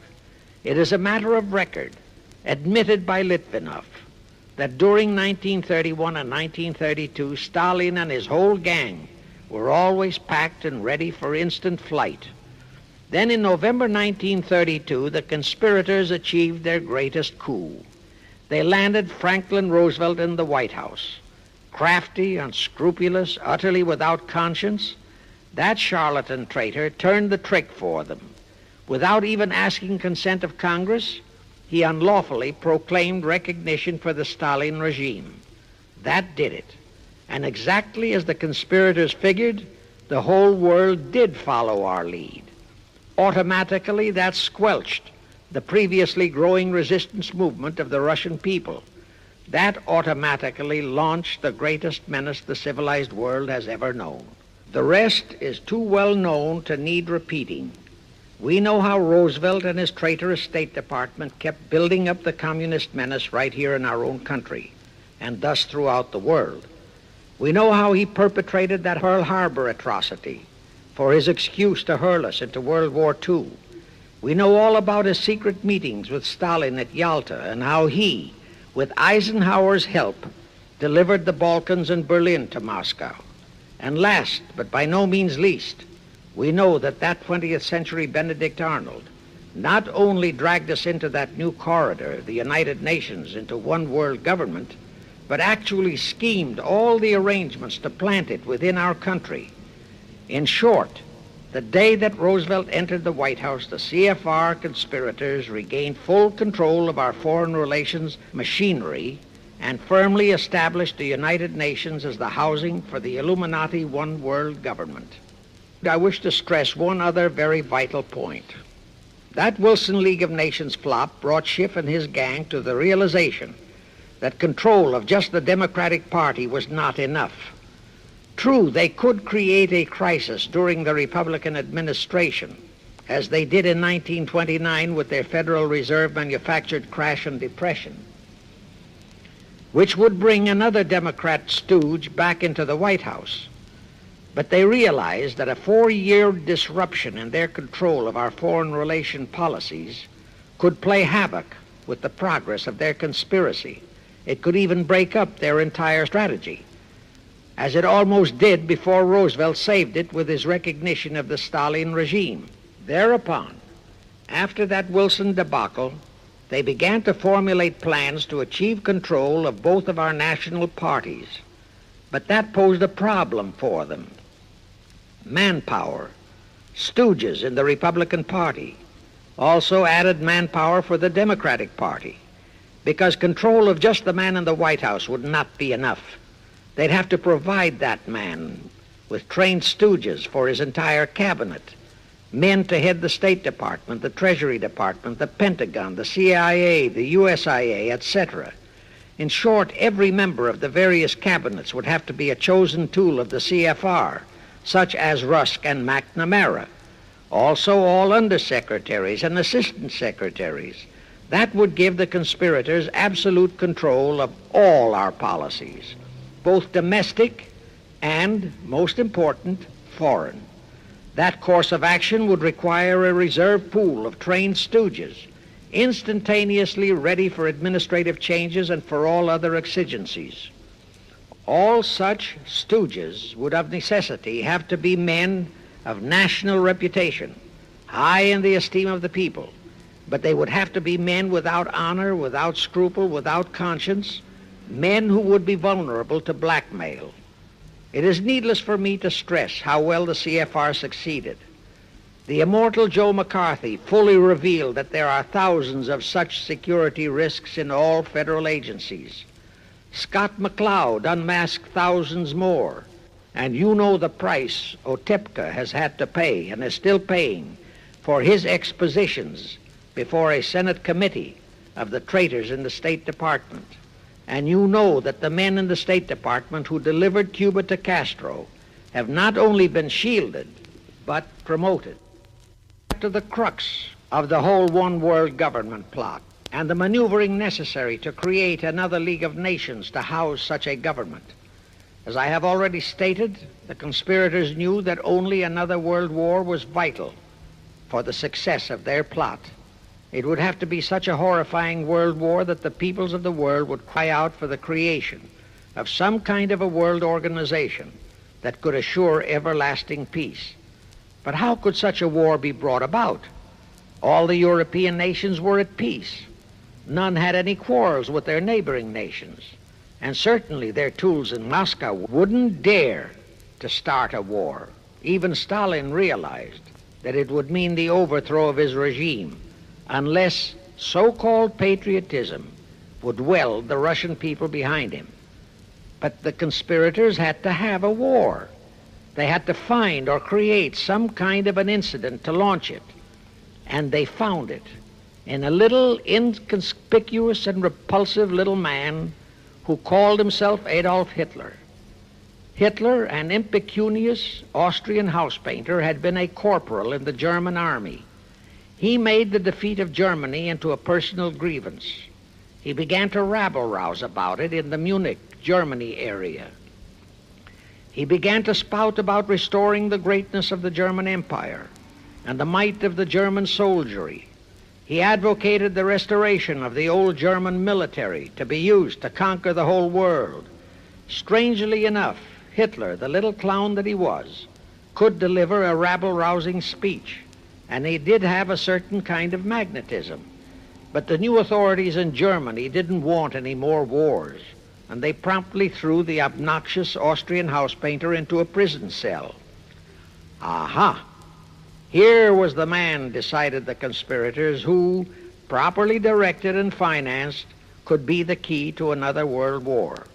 So while he was in prison, they had Rudolf Hess and Goering write a book which they titled Mein Kampf and attributed the authorship to Hitler, exactly as Litvinov wrote Mission to Moscow and attributed the authorship to Joseph Davies, then our ambassador to Russia and a stooge of the CFR. In Mein Kampf, Hitler, the pseudo-author, outlined his grievances and how he would restore the German people to their former greatness. The conspirators then arranged for a wide circulation of the book among the German people in order to arouse a fanatical following for him. On his release from prison, also arranged by the conspirators, they began to groom him and finance him to travel to other parts of Germany to deliver his rabble-rousing speeches. Soon he gathered a growing following among other veterans of the war, and that soon spread to the masses, who began to see in him a savior for their beloved Germany. Then came his leadership of what he called his Brown Shirt Army and the March on Berlin. That required a great deal of financing, but the Rothschilds, the Warburgs, and others of the conspirators provided all the money he needed. Gradually, Hitler became the idol of the German people, and then they overthrew the von Hindenburg government, and Hitler became the new Führer. But that still was no reason for a war. The rest of the world watched Hitler's rise, but saw no reason to interfere in what was distinctly a domestic condition within Germany. Certainly none of the other nations felt it was a reason for another war against Germany, and the German people were not yet incited into enough of a frenzy to commit any acts against any neighboring nation, not even against France, that would lead to a war. The conspirators realized they would have to create such a frenzy that would cause the German people to throw caution to the winds and at the same time horrify the whole world. And incidentally, Mein Kampf was actually a follow-up of Karl Marx's book, A World Without Jews. The conspirators suddenly remembered how the Schiff Rothschild gang had engineered the pogroms in Russia, which slaughtered many, many thousands of Jews and created a worldwide hatred for Russia. And they decided to use that same unconscionable trick to inflame the new Hitler-led German people into a murderous hatred of the Jews. Now, it is true that the German people never had any particular affection for the Jews, but neither did they have an ingrained hatred for them. Such a hatred would have to be manufactured, so Hitler was used to create it. This idea more than appealed to Hitler. He saw in it the grisly gimmick to make him the God-man of the German people.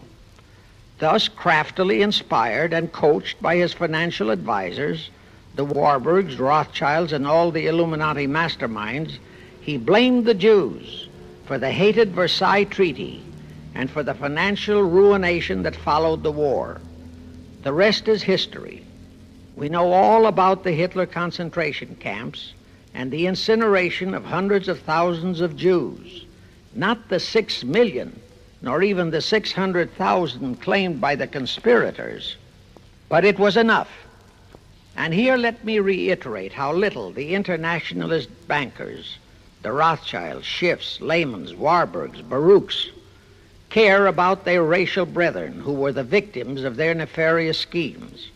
In their eyes, the slaughter of the several 100,000 innocent Jews by Hitler didn't bother them at all. They considered it a necessary sacrifice to further their Illuminati one-world plot, just as the slaughter of the many millions in the wars that followed was a similar necessary sacrifice. And here is another grisly detail about those concentration camps. Many of the Hitler soldier executioners in those camps had previously been sent to Russia to acquire their arts of torture and brutalization so as to emphasize the horrors of the atrocities. All this created a new worldwide hatred for the German people, but it still did not provide a cause for war. Thereupon Hitler was incited to demand the Sudetenland.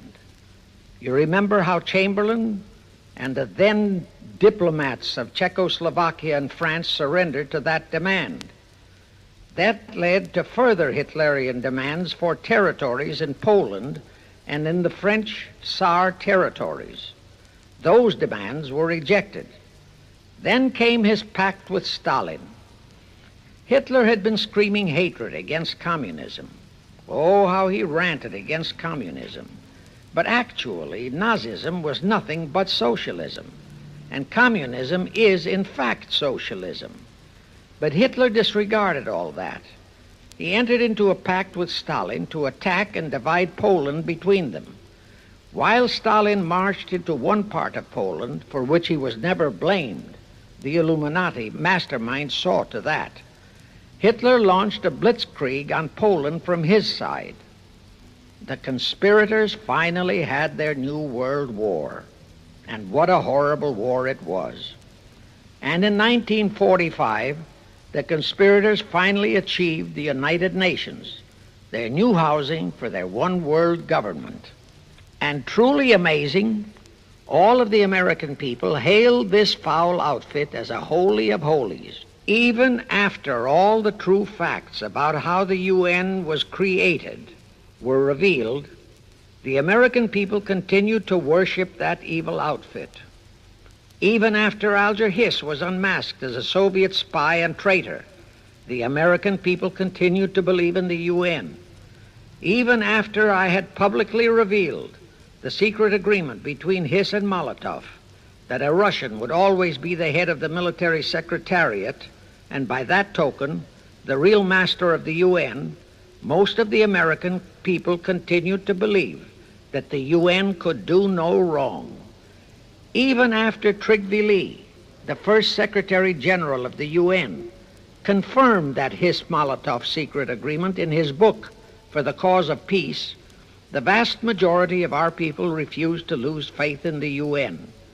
Even after the truth about the Korean War was revealed, how the Russian General Vasiliev, head of that UN military secretariat, was given a leave of absence by the UN so that he could take command of the North Koreans and Red Chinese who were fighting the so-called UN police action under our own General MacArthur, who by orders of the UN was fired by the pusillanimous Truman in order to prevent his winning that war, our people still believed in the UN. Despite our 150,000 sons who were murdered and maimed in that war, the people continued to regard the UN as a sure means for peace. Even after it was revealed in 1951 that the UN, using our own American soldiers under UN command and the UN flag, in collusion with our traitorous State Department and the Pentagon, had been invading many small cities in California and Texas in order to perfect their plan for the complete takeover of our country, most of our people brushed it off and continued their belief that the UN is a holy of holies. Do you know that the UN Charter was written by traitor Alger Hiss, Molotov, and Wyszynski? That Hiss and Molotov had made that secret agreement that the military chief of the UN was always to be a Russian appointed by Moscow? Do you know that at their secret meetings at Yalta, Roosevelt and Stalin, at the behest of the Illuminati operating as the CFR, decided that the UN must be placed on American soil? Do you know that most of the UN Charter was copied intact, word for word, from the Marx Manifesto and Russia's so-called Constitution? Do you know that the only two senators who voted against the UN so-called treaty were the only two senators who had read it? Do you know that since the UN was founded, communist enslavement has grown from 250 million to 1 billion? Do you know that since the UN was founded to ensure peace, there have been at least 20 major wars incited by the UN, just as they are now inciting a war against Little Rhodesia? Do you know that under the UN setup, the American taxpayers have been forced to make up the UN Treasury deficit of many millions of dollars because of Russia's refusal to pay her share? Do you know that the UN has never passed a resolution condemning Russia or her so-called satellites, but always condemns our allies? Do you know that J. Edgar Hoover said, "The overwhelming majority of the communist delegations to the UN are espionage agents"? And now, 66 senators voted for a consular treaty to open our entire country to Russian spies and saboteurs. Do you know that the UN helps Russia's conquest of the world by preventing the free world from taking any action whatsoever except to debate each new aggression in the UN General Assembly? Do you know that at the time of the Korean War, there were 60 nations in the UN, yet 95% of the UN forces were our American sons, and practically 100% of the cost was paid by the United States taxpayers? And surely you know that the UN policy during the Korean War was to prevent us from winning that war. Do you know that all the battle plans of General MacArthur had to go first to the UN to be relayed to Vasiliev, commander of the North Koreans and Red Chinese, and that any future wars fought by our sons under the UN flag would have to be fought under the control of the UN Security Council.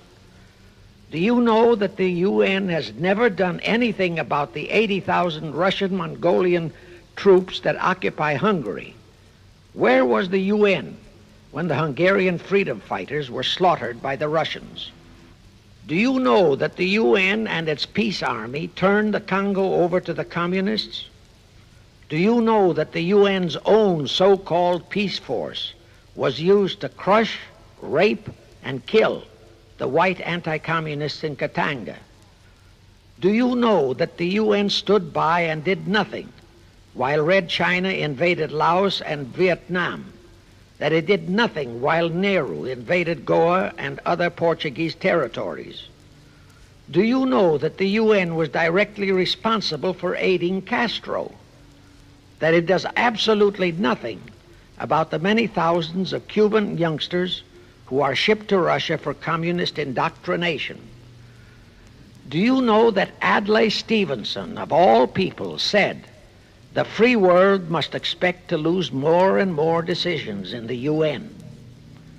Do you know that the UN openly proclaims that its chief objective is one world government, which means one world laws, one world court, one world army, one world navy, one world air force, one world schools, and a one world church in which Christianity would be prohibited? Do you know that a UN law has been passed to disarm all American citizens and to transfer all our armed forces to the UN? Such a law was secretly signed by Saint Jack Kennedy in 1961. Do you realize how that fits in with Article 47, Paragraph 3 of the UN Charter, which states, I quote, "The Military Staff Committee of the UN shall be responsible through the Security Council for the strategic direction of all armed forces placed at the disposal of the Security Council," unquote.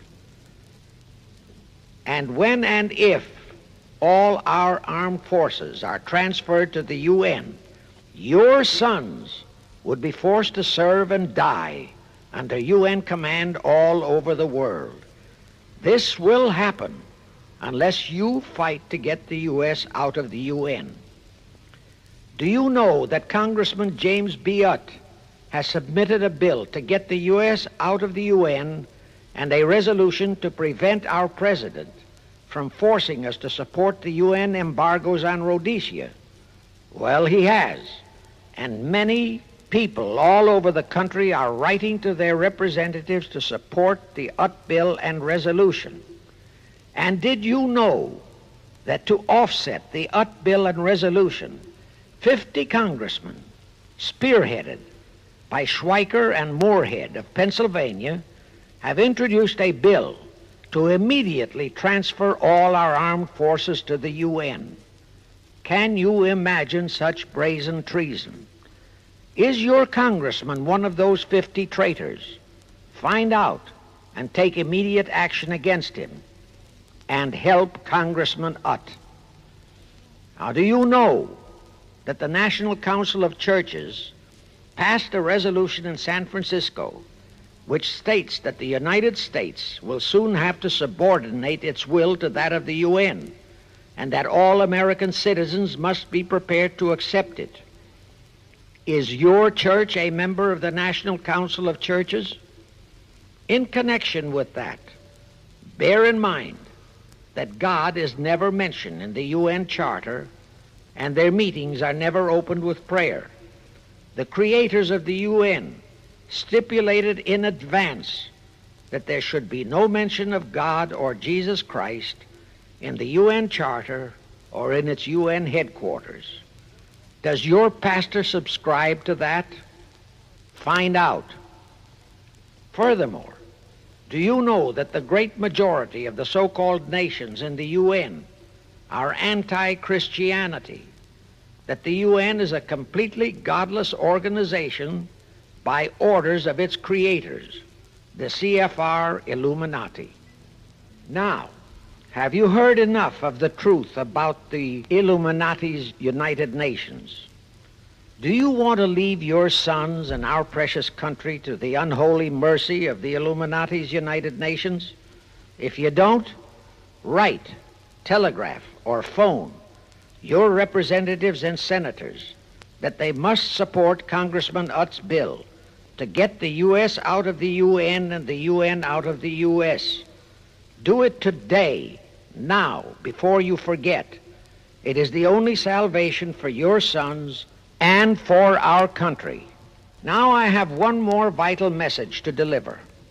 As I told you, one of the 4 specific assignments Rothschild gave Jacob Schiff was to create a movement to destroy religion in the United States, with Christianity to be the chief target. For a very obvious reason, the Anti-Defamation League wouldn't dare to attempt it, because such an attempt could create the most terrible bloodbath in the history of the world, not only for the ADL and the conspirators, but for the millions of innocent Jews. Schiff turned that job over to Rockefeller for another specific reason.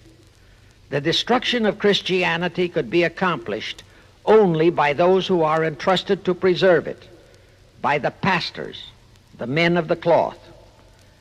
As a starter, John D. Rockefeller picked up a young so-called Christian minister by the name of Dr. Harry F. Ward, Reverend Ward, if you please. At that time, he was teaching religion at the Union Theological Seminary. Rockefeller found a very willing Judas in this reverend. Thereupon, in 1907, he financed him to set up the Methodist Foundation of Social Service. And Ward's job was to teach bright young men to become so-called ministers of Christ and to place them as pastors of churches. While teaching them to become ministers, the Reverend Ward also taught them how to very subtly and craftily preach to their congregations that the entire story of Christ is a myth, to cast doubts on the divinity of Christ, to cast doubts about the Virgin Mary. In short, to cast doubts on Christianity as a whole. It was not to be a direct attack, but much of it by crafty insinuation that was to be applied in particular to the youth in the Sunday schools. Remember Lenin's statement, "Give me just one generation of youth and I'll transform the whole world." Then, in 1908, the Methodist Foundation of Social Service, which incidentally was America's first Communist Front organization, changed its name to the Federal Council of Churches. By 1950, the Federal Council of Churches was becoming very suspect. So in 1950, they changed the name to the National Council of Churches. Do I have to tell you more about how this National Council of Churches is deliberately destroying faith in Christianity? I don't think so. But this I will tell you. If you are a member of any congregation whose pastor and church are members of this Judas organization, your contributions are helping the Illuminati's plot to destroy religion and your faith in God and Jesus Christ. Thus you are deliberately delivering your children to be indoctrinated with disbelief in God and church, and which can easily transform them into atheists. Find out immediately if your church is a member of the National Council of Churches, and for the love of God and your children, if it is, withdraw from it at once.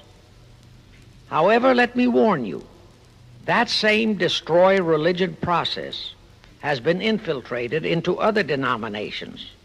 If you have seen the Negro March on Selma and other such demonstrations, you have seen how the Negro mobs are led and encouraged by ministers and even Catholic priests and nuns who march along with them.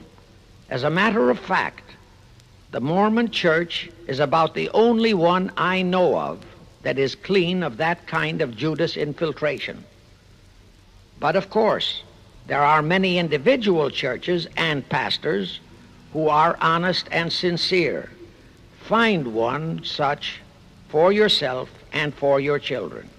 Incidentally, this same Reverend Harry F. Ward was also one of the founders of the American Civil Liberties Union, a notorious pro-communist organization. He was the actual head of it from 1920 to 1940. He also was a co-founder of the American League Against War and Fascism, which, under Browder, became the Communist Party of the United States. In short, Ward's entire background reeked of communism, and he was identified as a member of the Communist Party. He died a vicious traitor to both his church and country, and this was the man old John D. Rockefeller picked and financed to destroy America's Christian religion, in accordance with the orders given to Schiff by the Rothschilds. In conclusion, I have this to say. You probably are familiar with the story of how one Dr. Frankenstein created a monster to do his will of destroying his chosen victims, but how instead, in the end, that monster turned on his own creator, Frankenstein, and destroyed him.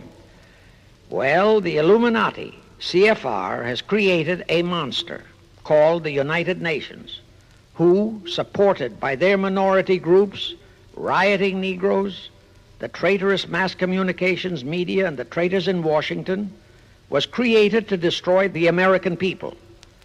Well, we know all about that many-headed Hydra monster.